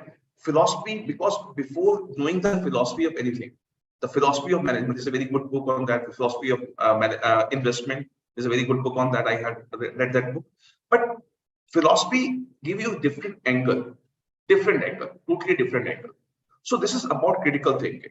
So when we start, actually, I think maybe sir, you will agree with me. Our courses are not talking about critical thinking right now. Sir, agree with me, sir, right? Jitendra ji, Sharma ji? Absolutely, sir. Critical, I mean, our students are mere recipients of knowledge. They are not creators of knowledge. Through critical thinking, they become creators of knowledge, in fact. So, sir, that's why in this NEP, we have to change our role, actually. And that's why we say we are talking about teaching pedagogy, etc. We have to give them some small projects, right? So when we give them some small project and they will talk about it, I'm giving a very simple example. चलिए मैं बहुत छोटी simple सी बात करता हूँ. रितु जी, can you unmute? Dr. Ritu? Dr. Ritu, can you unmute? Yes, sir. मैंने एक बहुत सिंपल सा example. I'm using sometime in between. I will use Hindi. This is nothing, no problem with the Hindi also. Right? Okay. Suppose करिए कि आपको रितु जी एक जगह पे कपड़े सुखाने. मैं एक बहुत छोटा सा example ले रहा हूँ. बहुत सिंपल सा example. एक रोप के ऊपर कपड़े सुखाने, तो आप सबसे पहले क्या स्टार्ट करेंगे? You will start with a bigger cloth or smaller cloth, or randomly you take any cloth. मैं जगह के हिसाब से देखूंगी कि कौन सा हुक चाहिए, बड़ा या छोटा. I'll do it accordingly. मतलब मैं पहले थोड़ा सा उसके ऊपर I'll give a thought for that. Randomly, so I think it's a very simple thing, right? I'm talking about critical thinking. Means like how you start thinking about that. A small thing, right? Simple सा काम है, आपको कपड़े सुखाने हैं, तो you start on a rope. When you say you put your all clothes on the rope, so you'll start with a bigger one, you start with a smaller one. So you have to make an arrangement of that. So when you make some such kind of arrangement, right? So it start creating. Okay, now I'm asking again a very simple question, ma'am. Ma'am, suppose you have a pile of around 500 people's records, right, ma'am? Ritu ji? Yes. You have a record of around 500 people. Actually, I'm giving you some examples here. Okay, not right now. So, okay, you have a pile of around 500 students record, and now you have to find out how many male out of it and how many female out of it. How you count that? I'm just giving an activity in between. Everybody think about this. देखिए, अगर आपके पास एक pile में 500 students का record है, their name is there, their gender is there, everything is there. Now, how you record that? How you record? Simple count. Counting, yes. Filter. We need to put in Excel. Simple. आपके पास simple. You have hard copies of that. Hard copies है आपके पास. You have a hard copy of 500 records. First record in which they have their name, their father's name, mother name. Okay, obviously their gender is also there, their date of birth. But how to just find out the number of students? Okay, like out of 500 this record, how many males are there? So एक simple सा critical thinking point, बहुत छोटा सा point है. Maybe you say, I will count first, simple count and tell them.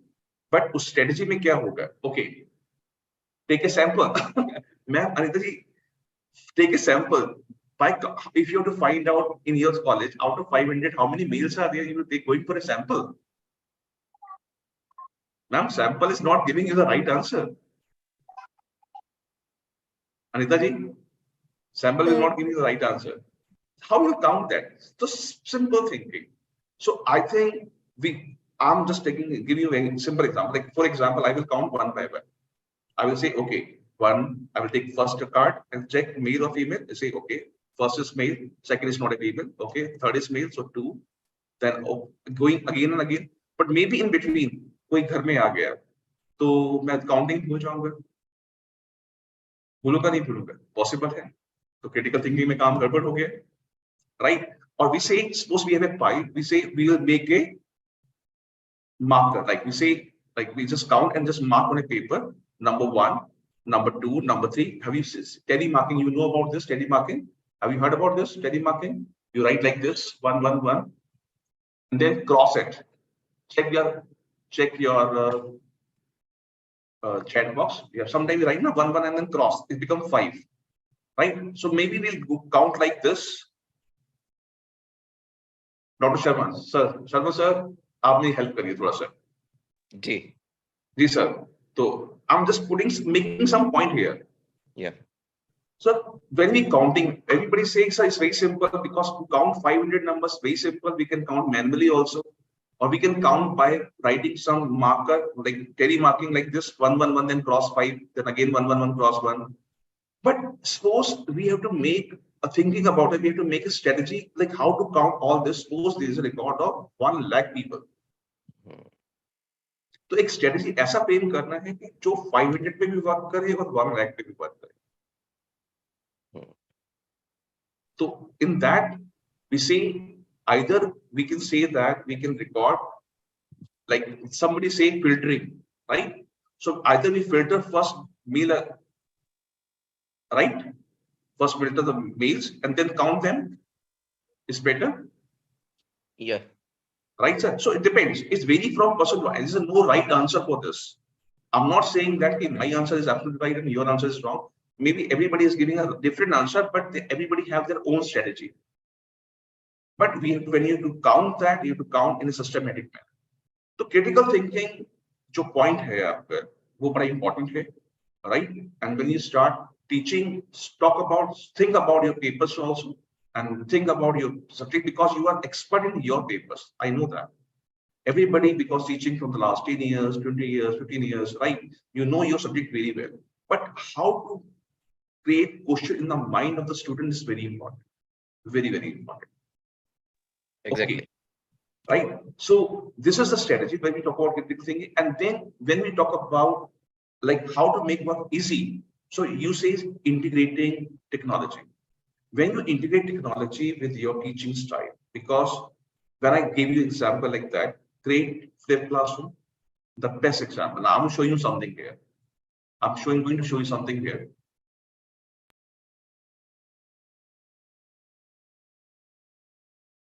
Sir, I'm going to show you my LMS. So maybe some people are using Google Classroom, etc. So I'm showing you because I'm running so many courses here, some short-term courses, some validation courses, some financial papers. So I'm showing you something like this. Okay. For example, when I start any paper, for example, now this is like whole paper is there. So in this we have some practical lab, unit 1, etc. So when I start my classes, I'm just sharing my experiences. So before starting my classes, I share learning objective with every student. What's the learning objective of this particular topic? Then I will talk about, always ask question. This is a question mark, this is an opinion. It will not take, for example, everybody know about money. So I will just ask a question like this. What do you mean by money? For example, I'm just giving an example. So money can be cash and coin, power, lifeline, interest in the bank, right? Freedom, happiness, freedom exchange. So I just want to check before starting any topic, what's the knowledge of the students before starting any class? So maybe the people know much more than me, right? For example, right now, when I ask you people, you're like, okay, what do you want to learn? Like, do you using technology or not? So maximum say we are using technology, so I'm not moving to technology. Because if you don't know about like FlexiGrid, then I will teach you FlexiGrid this class. But whenever students say, okay, give their answer, then I just check and analyze the results. I just show you the results also. Then I analyze the result. Now I see that, okay, this is a result given by my all students. Some people say cash and coins, some say power, some say lifeline, and the maximum people say medium exchange. So they know, maximum people know about the what do you mean by money, right? Some say store value. So give an answers so that you can just know the background of your students. Then you can start with your some of videos. You can just give them some videos there, right? So I have some video for explaining money. Then I have again some question on finance, then there's a video on finance, then I give some of them PPTs, etc. This is all before the class, so that I understand that how much people know about my subject. Then I will start about my classes, then I give you all quizzes after every class.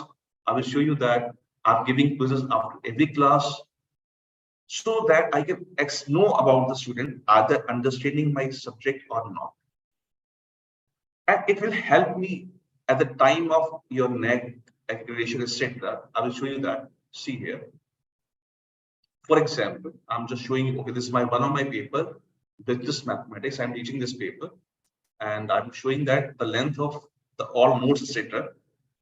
And so many things are given to the student. And after every class, I'm going to ask them one quiz. Check this.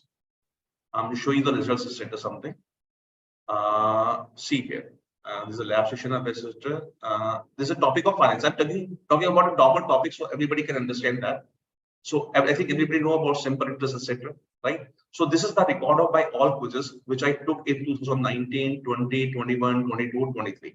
So I have a record of all my last 5 years quizzes, right? So when I started Moodle, so when I'm teaching this, so records of all the years, and now see here.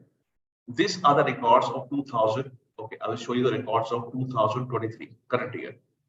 This attempt by 95 students. Attempt by 95 students, okay, and their results are there. So we can see the results. The average mark of the students is 8.1514.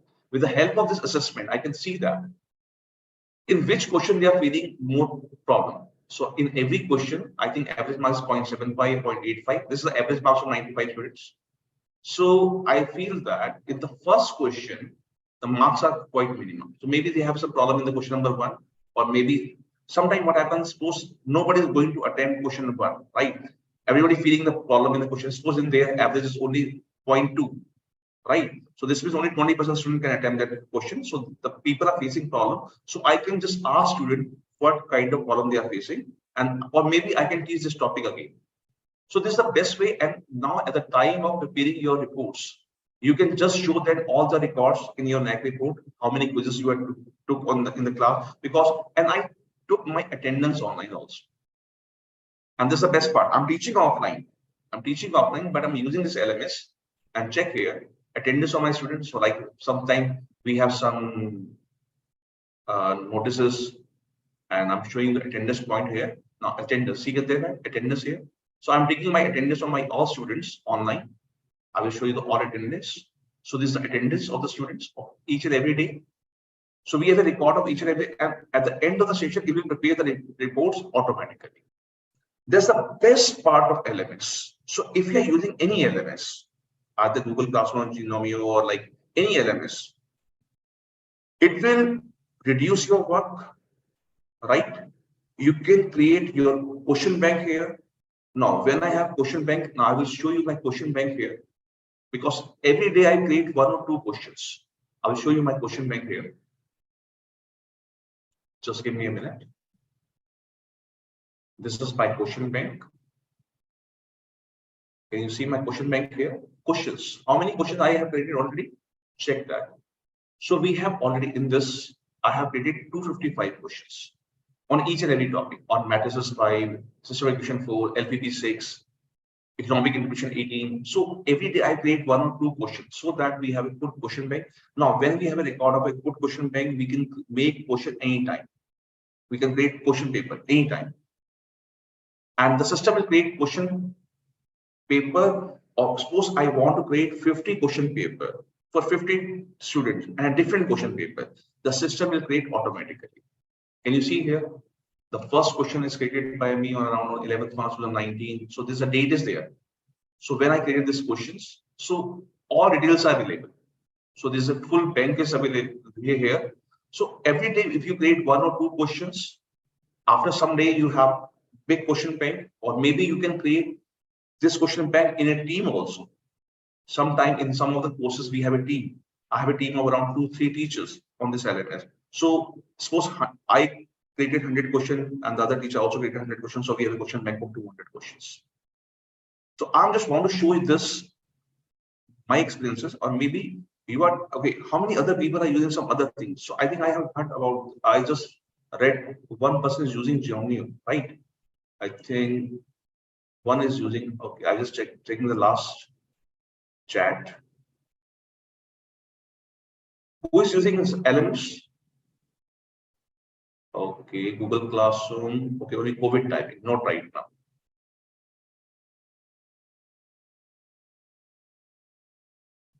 So this is clear to everyone? Please tell me, clear or not clear till now? Okay, I'll just say Google Classroom. So by using this kind of technology, you can make your classes easier. So right now, I want to ask you that, do you want to learn anything, any technology, like anything, like some recording system, or you want to, or like learn about some gamification, or maybe some kind of PowerPoint presentation, etc., some tools, etc. Anything, please write in chat box. Please write in chat box so we'll go further accordingly. Yes, everyone, please write in chat box what do you want to learn right now out of this, because I don't want one-side lecture only.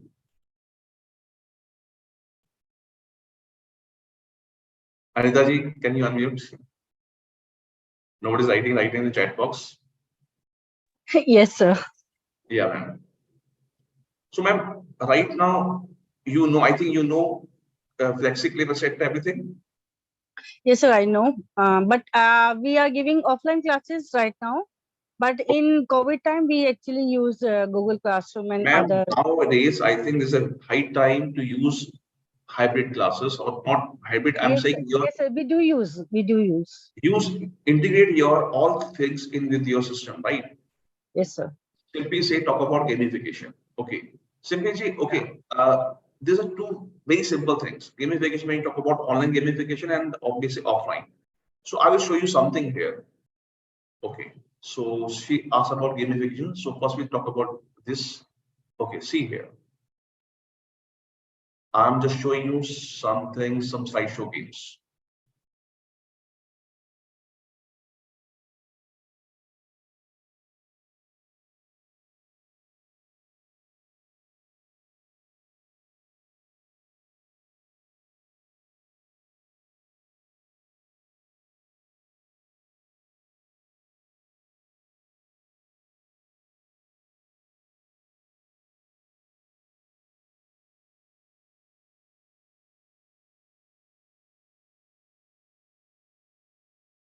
And just give me a minute. Okay, how many people heard about menti.com? Have you heard about menti.com? Please write in chat box. Have you heard about menti.com? Yes or no? Yes. So, ma'am, if you know about menti.com, you can create anything here.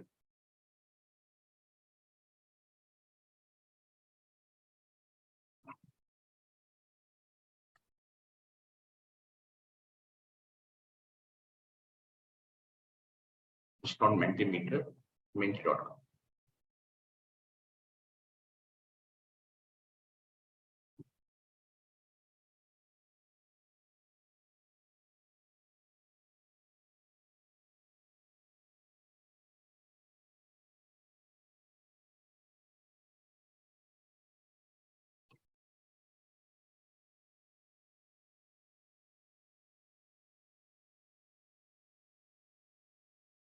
So you can log in with this menti.com.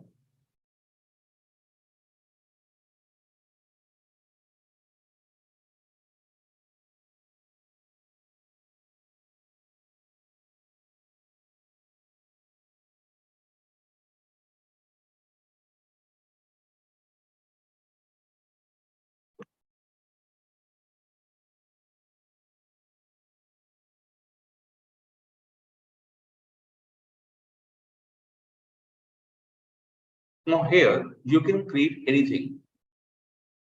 For example, you can create a poll here. For example, I'm going to create a poll here.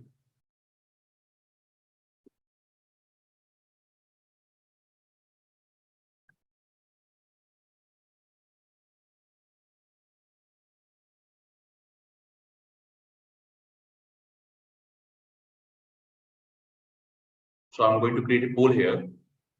For example, multiple choice question. I can say multiple choice or word cloud. Okay. So in a word cloud, what I'm going to do that.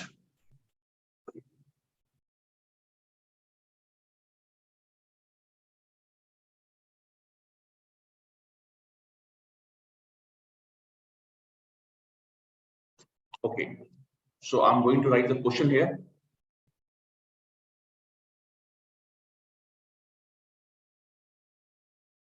Right.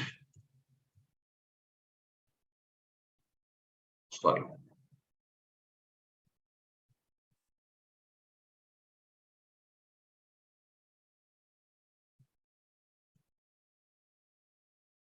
Write the quality of it.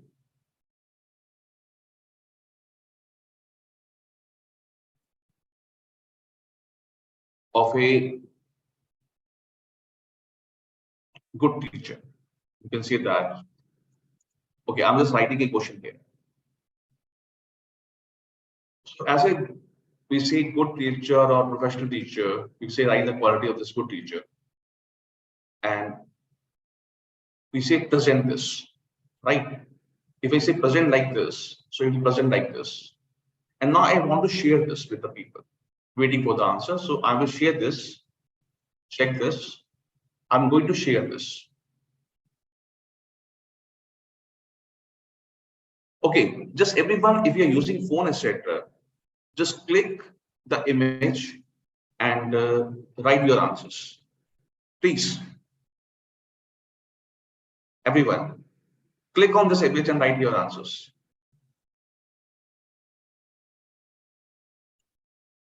Simple thing, I just go on menti.com, I created one question here, and I'm asking right now, write your answer, like just, I think everybody have a phone right now. Click this.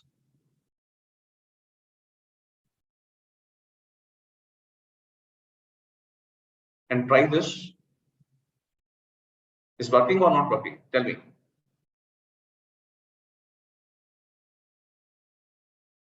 So I just want to check how many people are right now interacting right now with me. Okay. Not working, Anitaji? And just say not working. Other people, check this working or not working? Not working with me. Not working. Okay, I will just do it again. Okay, just a minute. Participant. So we say, okay, so I'm just giving you the link, copy the link, and I'm giving you a chat box. Click on the, so I'm just doing the other way around. Click on this link and give your answers. Yes, everyone, click on this link and give your answer because QR is not working. Wow, see that. So please, everyone, write down your answers.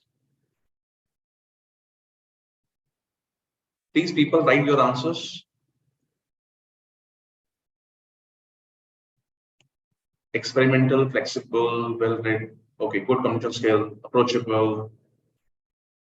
Wow. So people are giving different answer and I'm getting a different thing. Okay, flexible. So people say flexible. I think they are more giving weightage to the flexible. So you can find out with these words, right? It's a proper gaming and with the help of it because we have got only 13 answers. Okay, just give second answer also. If you can want to add some more value, write more values. Okay. Good. Wow, you can see that. So when you interact with the students and give you ask question like this, okay, the some Rita said you are well. Thank you, ma'am. Thank you, because we have both the ways. Because sometimes people say the QR is not working. I want this answer from the people, because when the people say the QR is not working, I will share my screen. Okay, so this is a very interactive way. And suppose you want to ask any question on that, right? Suppose you're asking a question, so if the different people giving different answer, you will get answer on your screen. So skillful, now different answers. Okay, for example, I'm going back. So this is clear to everyone. Now I'm going to create one more here. New slide. Okay. Okay, I'm going for a new draft. Okay. So I'm now making some poll here.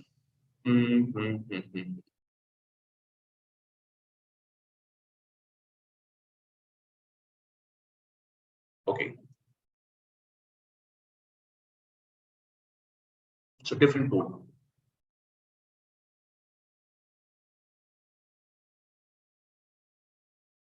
Multiple choice.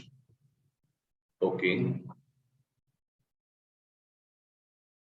To what extent do you agree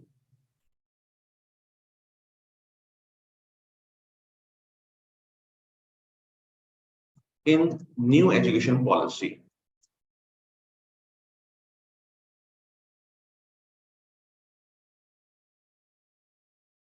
So just a moment.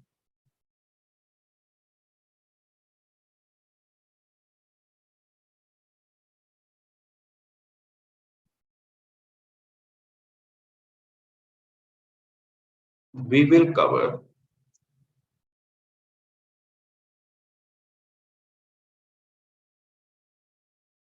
courses in given time.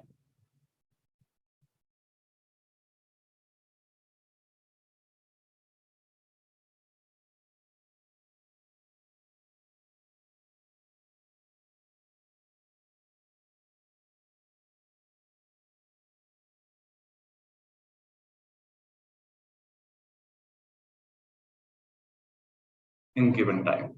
So I'm asking this question here.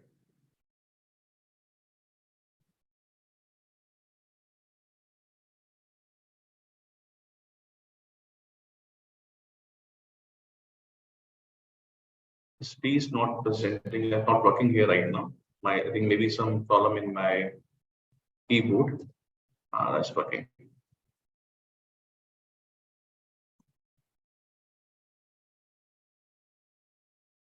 So I'm asking this question from everyone. What do you feel that if you go by your own pace,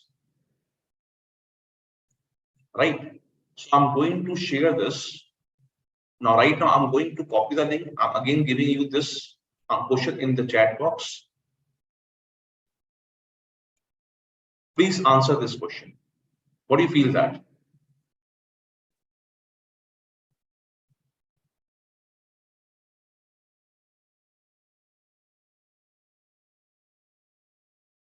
Okay, only one answer right now. Two answer. Okay. Three answers. Agree with some remarks. Okay. So some people say four. So not 100% agree with that. Okay, 2% say agree with 100%. We can cover the process within these parts. So you can take opinion from the people. Okay, one say do not agree at all. So this is a way. Now you can see here. Now in a class when you're teaching, right now we have right now 34 participants. 34 participants including me and the college. 2 people, and I think 32 are the people right now watching and participating as a participant, right? So we have right now only 3, 5 plus 1, 9 answers. So you can, with the help of that, you can see that how many people are actively participating in your class. This is the best way. Okay, now it's improved to 10, 12, very good, right? Some answers. So when you create this kind of activity between the classes, right? So it makes some interaction with the student and not necessarily And you can share all these things with on their phones also. Now you are, all people are doing with the phone, because when you're teaching in a class, you can do all this activity with your phone also. This is clear, not clear? Please type in the chat box. This is clear or not clear? And can you see on the top, join at menti.com and use this code also. You can go to menti.com and use this code only. With the help of this code, you can straight away give your opinion code. Okay, so now I'm going to ask you one very important question here, because that will help me to prepare for my next class. Give me a minute. Okay. I'm going back to menti.com.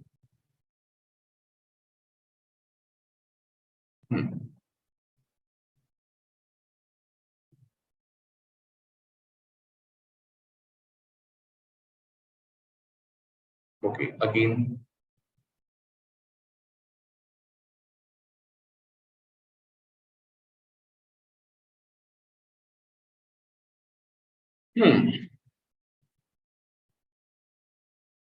So when we talk about, okay, so in the next session, what do you want to learn? Actually, I'm not going to ask you that here.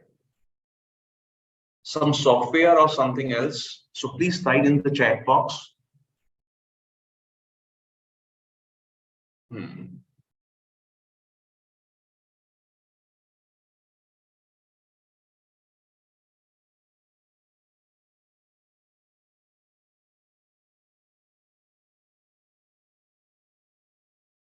Just a moment.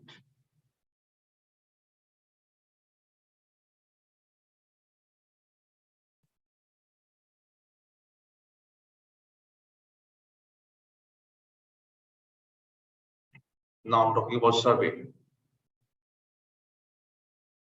a blank survey. So I'm going to ask you right now, multiple choice, okay, and question is,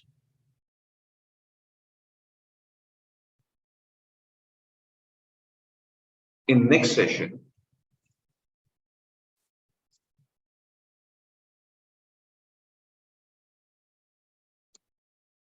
we want to learn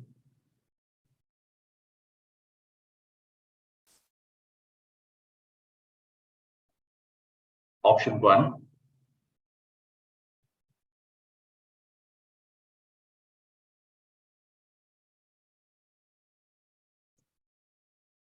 video recording,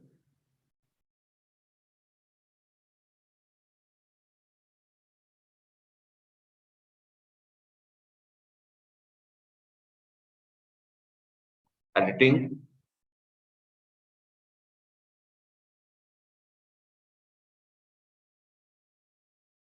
okay, video recording, editing, or maybe you can give your options in the chat box. Okay, editing, audio software, so many audio software,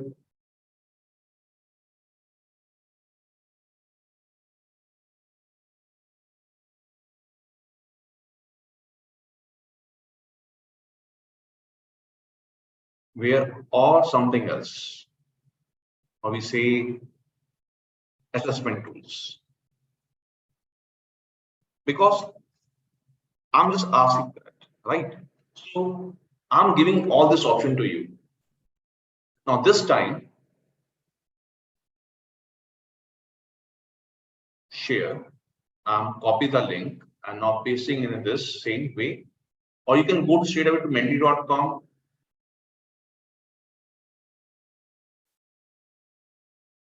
Okay, check this. Give your answers. So I want to check.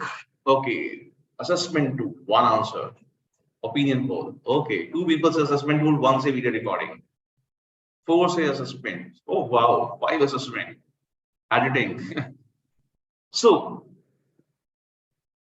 check this. This is the online opinion, right? So around 7 people says assessment tool, 3 say video recording, and 2 say editing. Okay, 4 record video recording, So Paramjit ma'am, check this. Paramjit ma'am, are you there? Yes, ma'am. Yes, sir. So ma'am, see the audience of like opinion. So they want assessment tool. Maximum people say assessment tool. Yes, sir.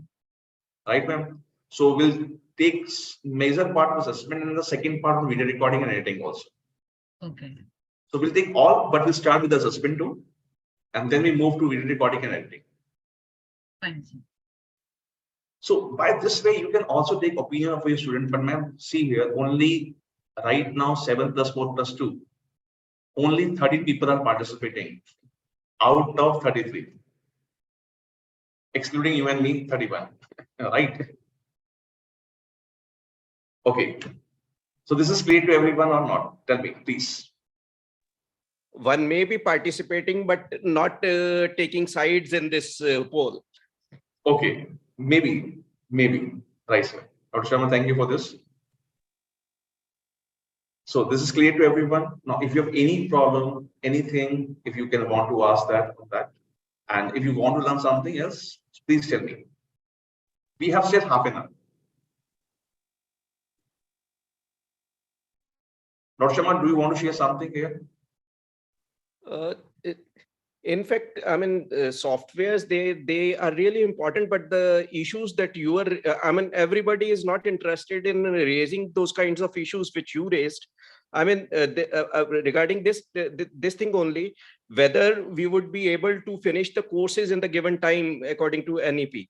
I mean, the issue is that we need to reframe our curriculum and courses also according to the needs of the time, according to, I mean, how it is student centric and teacher centric at the same time. I mean, these are more important issues at this. So I 100% agree on that. But when we talk about as a teacher, how can we contribute right now? Because there's a policy making things, right? Sometimes what happen are like, we cannot change NEP policy, right? Sometimes we have only liberty to change 30% course in that. Not more than that, right, sir? I think Sharma sir, you will agree with me. At the level of our own institute, we may be in a position to influence certain changes. I mean, those changes according to NEP, making our subjects in accordance with that also, and making them more contemporary with the times as well. I mean, taking this turning point as an opportunity to bring certain changes which we were not able to do earlier. That's true, sir. That's I'm 100% agree with that. That's why I'm saying that we have to change our teaching style, and that's why we have to save our time from regular teaching to some other part, right? So if we save our time and we use technology, only technology will help us to saving our time.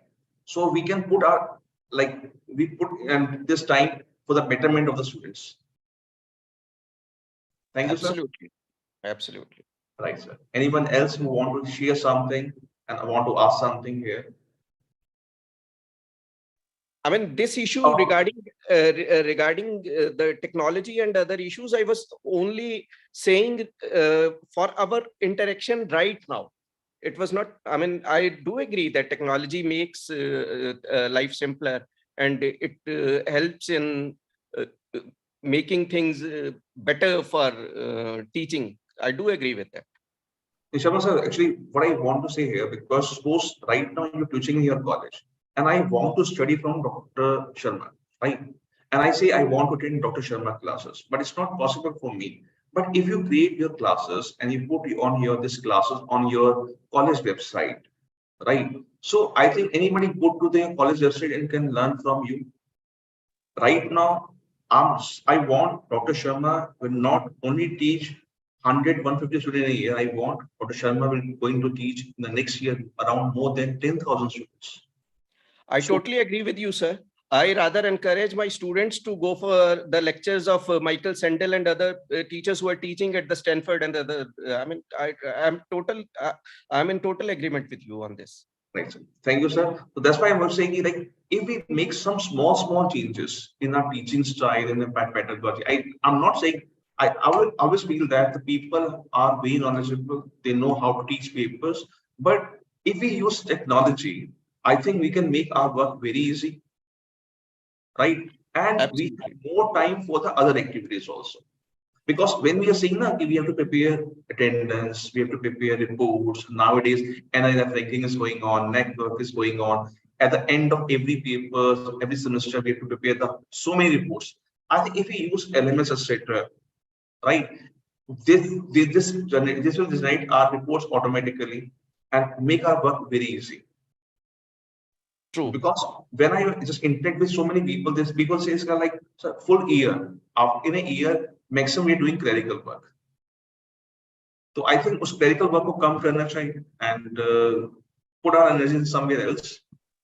Okay, and Arifa is asking, sir, as a teacher, what software we must know? Ma'am, I think as a teacher, if you know MS Office, only MS Office is good enough. MS Office is good enough, and I will just go and tell you one interesting thing. Okay, on your system, just press, if you're working on a system, just press Control Shift Window and Alt key together. Just check and see what happens. Everyone, on your system, press Control Shift Window and Alt 4 keys together. Control Shift Window and Alt key together. Check what is coming up in your, like, क्या आ रहा है screen के ऊपर आपके पास? Tell me. Ramjit ma'am, have you tried that? Control Shift Window and Alt key. I'm just trying, sir. Control Shift Window and Alt key. Window? Together. Window and Alt key, ma'am. 4 keys together. It's showing you something? Not showing anything? I think I'm not doing it proper way. It's very simple. सबको एक साथ दबाना है आपको. Control Shift window की बना है इसमें 4 window है and Alt together. Window key and Alt together. Is showing something on your screen? No, sir. Okay, Professor Naseem says it's showing Microsoft Word, Excel, PPT, everything. Very good, sir. Thank you, sir. Thank you for this. Naseem sir, thank you for this. So check this. When you press Control Shift Window and Alt key on your system, this much, if you know, it will open so many things here. Okay, I will show you something here. Okay, check this. It's a very, very interesting tool. I think my window is like my screen is visible to everyone. When I press Control Shift Window and Alt key, it will open this site. Yes, sir, it is open. Right, ma'am? Yeah. And now it's showing what? Document, presentation, workbook. You can create forms here. You can create quizzes here. You can create lists here. Very simple. So many things, pages. I think as a teacher, when you try this, you will get so many things here. Arifa ma'am, is clear? Yes, sir. Yes, sir. So when you press, again, I'm listening again, Shift, Control, Window and Alt key. Now, if you want to create a quiz, you can create a quiz here. Wow, Microsoft will create a quiz for you. No need of any other software. Have you seen this earlier? No, sir. And you can share this quiz with anyone. You can present this quiz with anyone. It's a very, very interesting one. Right? So many things available here. You can create document here, presentation, workbook, forms, quizzes, etc. and see more. Oh, see more. Like there are so many prepared presentations already available. And now it has Sway also. When you can use OneNote also, Sway also. So if you know all these tools, I think this is good enough for a teacher. This is clear, ma'am? Arifa, ma'am? Yes, sir. Very much clear. Thank you so much, sir. This is only required. Anything else? No, sir. Because when you start learning, there's a no end. Because you can see on my system, I have, can you see here? I have this OBS, I have Filmora, right? I have so many tools. Discord, I have everything. Maximum tools available, right? So I'm using this right now. FlexiClip also. So many things available. I'm using R also, right? So these are so many tools, but depending upon person to person, what kind of requirements yours, right? As a teacher, I think Microsoft Office will fulfill everything. And this is free softwares, right? You know, FlexiClip is free software. It's a very interesting software. You, with the help of that, you can record anything. Not only your lecture, you can record lecture of other people also. इसलिए मैंने पहले बताया नहीं कि आप मेरा record ना कर रहे, ठीक है? You can record anything here. This is clear. So any other thing you want, just ma'am, any other problem, please check in the chat box if I miss anything, any query of the participants. Actually, I always believe in hands-on section. मेरे को कभी भी मजा नहीं आता कि इस one day class एक लेक्चर चलता रहे, बट आज हमने कुछ किया नहीं ज्यादा कुछ, so I'm just making a base for the next class. So everybody say about assessment and video editing tool, etc. So clear or all clear? Okay. So ma'am, please check again. Paramjit ma'am, please check again if any problem with the if I just miss any query. Yes, sir. Everything is clear, sir. No any queries right now. Like when we mostly teachers say na ki no study, no confusion, more study, more study, no confusion, less study, less confusion, no study, no confusion. Wait, so dekh lenge baad mein. So thank you very much, ma'am. Right now, if we actually we still have time. Actually, we still have time. I'm asking that if the people want something else, so you can go to menti.com. Okay, I will show you some more points here. I think if we want to see some more tools here, I'm going to show you something. Yes, sir. Because we still have time, so Yes. I'm going to show something here. Some tools. Okay, now see here. These are e-learning tools. I'm going to show you some tools here. The teaching tools actually. When you talk about teaching, etc. So I'm showing you some teaching tools here. So you can use this LMS, you know about this, everybody, and we have a video conferencing tool. We have interactive whiteboards. Okay, do you know about this interactive whiteboards? I'll show you one very good application of that, because when we say that, and we have so many educational apps. I'm not talking about virtual reality. We have online collaboration tools and learning analytics. So I'm talking about this interactive whiteboards. I think people, have you heard about this My View board? Have you seen this My View board? How many people know about this? Your digital whiteboard. Okay, how many people just know about this? Nobody has any idea about this My View board. So I'm just showing you this. It's a very interesting viewboard. Check here. You can write anything here. Okay. Can you give me a minute, then I will show you something. Just give me a minute. There's one call. Just give me a minute.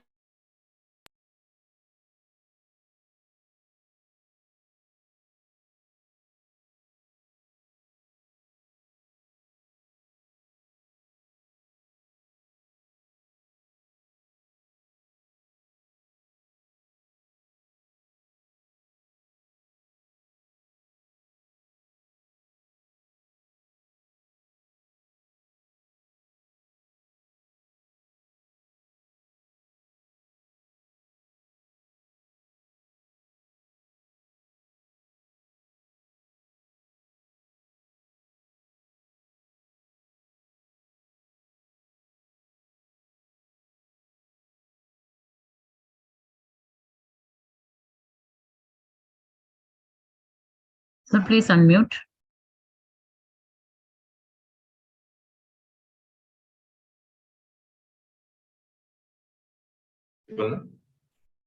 Yes, sir, now it's audible.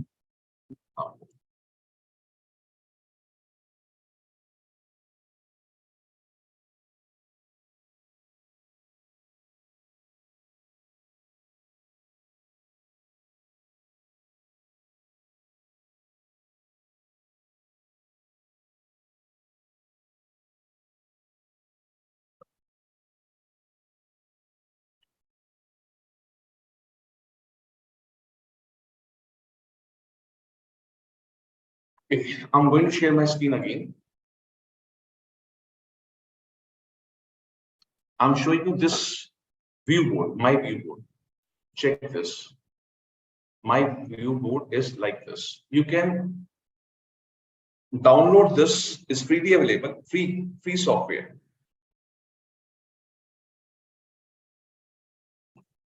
The best part is that you have so many things available here.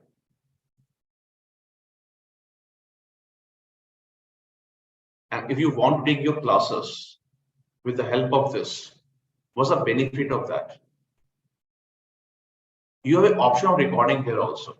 Now, I'm just showing you something here. For example,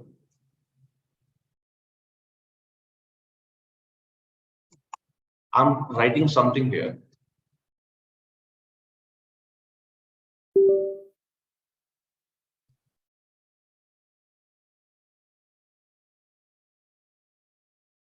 Suppose I'm writing page number 1 here. Then I'm going to the next page. When you see this +1, I'm going to page number 2. Then I'm going to page number 3. I'm going to page number 4. So when you're teaching something, you can move from one page to other page very easily. Very easily. You can insert your Word files here. You can show your anything, like suppose you want to show your screen here, right? Going back to the windows. You can, if you suppose you are teaching something and you want to record something here, you can record these lectures from here very easily. Very easily you can record this, or if you want to take a clip of your screen, you can take a clip of your screen easily. So many options available, like Smartboard. Do you know how about ViewBoard? ViewSonic. There's a ViewSonic companies there. They are just giving you this kind of softwares. So when you can convert your simple board into a smart. Try this. If you have some problem, I will talk about this in the next class also. Yes, I think Rituji says during COVID you use this, but ma'am, at the right now, when you're teaching this, when you're teaching your class, you can use this kind of smart board at the same time. Suppose you're using projector, etc. So this will help you to record your lecture side by side, and you can create shorts out of it very easily. Okay. So there's one more thing here. You can use this. And if you have any problem, I will discuss about this in the next class. Try this. Okay, so this is from my side. Participant, if any queries there, please ask. And please fill the feedback form also for this session. Any queries? No. Everybody in a hurry, so everybody want to go for their dinners. Okay, sir. So thank you so much, sir, for your wisdom and the valuable insight that you have shared with us on the various innovative teaching pedagogies and assessment methods, sir. So now it's time for vote of thanks. It's my pleasure to propose a vote of thanks. This FDP program is not just a program. It is a vision for a brighter future. It is an invitation to join a community of like-minded individuals who are committed to a personal growth, innovation, community development. Today, we can create a world where everyone has the opportunity to thrive, where innovation knows no bounds, and where our collective efforts shape a better tomorrow. Thanks for your attention, and I encourage each and every one of you to explore the possibilities offered by the FDP program. Let us embark on this transformative journey together and make a lasting impact on the world we live in. On behalf of Tilak College of Science and Commerce, Vashi, I would like to extend my heartfelt thanks to each and every one of you for gracing us with your presence today. It has been an absolute privilege to have you join us for this one-week online faculty development program. First and foremost, I would like to express my deepest appreciation to our distinguished guest, Dr. Karunakar Kotegar sir and Dr. Arun Julka sir, for your insightful and inspiring words that have truly enriched our gathering and provided us with valuable perspectives. We are grateful for your presence and the wisdom you have shared with us today, sir.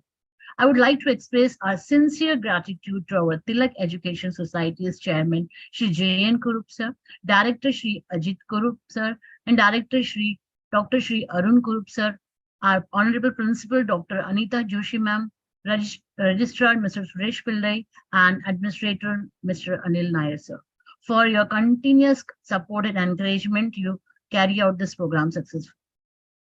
Furthermore, we extend our thanks to all the participants and attendees who have joined us today. Your presence has added vibrancy and energy to this gathering. Your active participation, engagement, and enthusiasm has made this event a truly memorable and enriching experience for all. We hope that the insight gained and connections that we have made and ideas that has been shared during this gathering will serve as catalyst for positive change in our respective spheres of influence. Thank you once again for joining us today and for your unwavering support.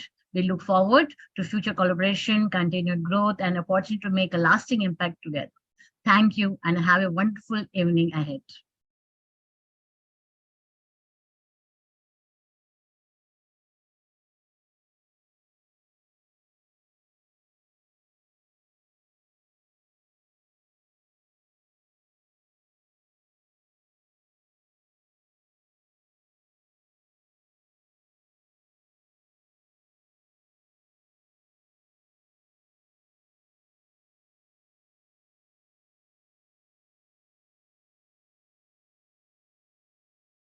Sir, can you make Tilak College of Science and Commerce host?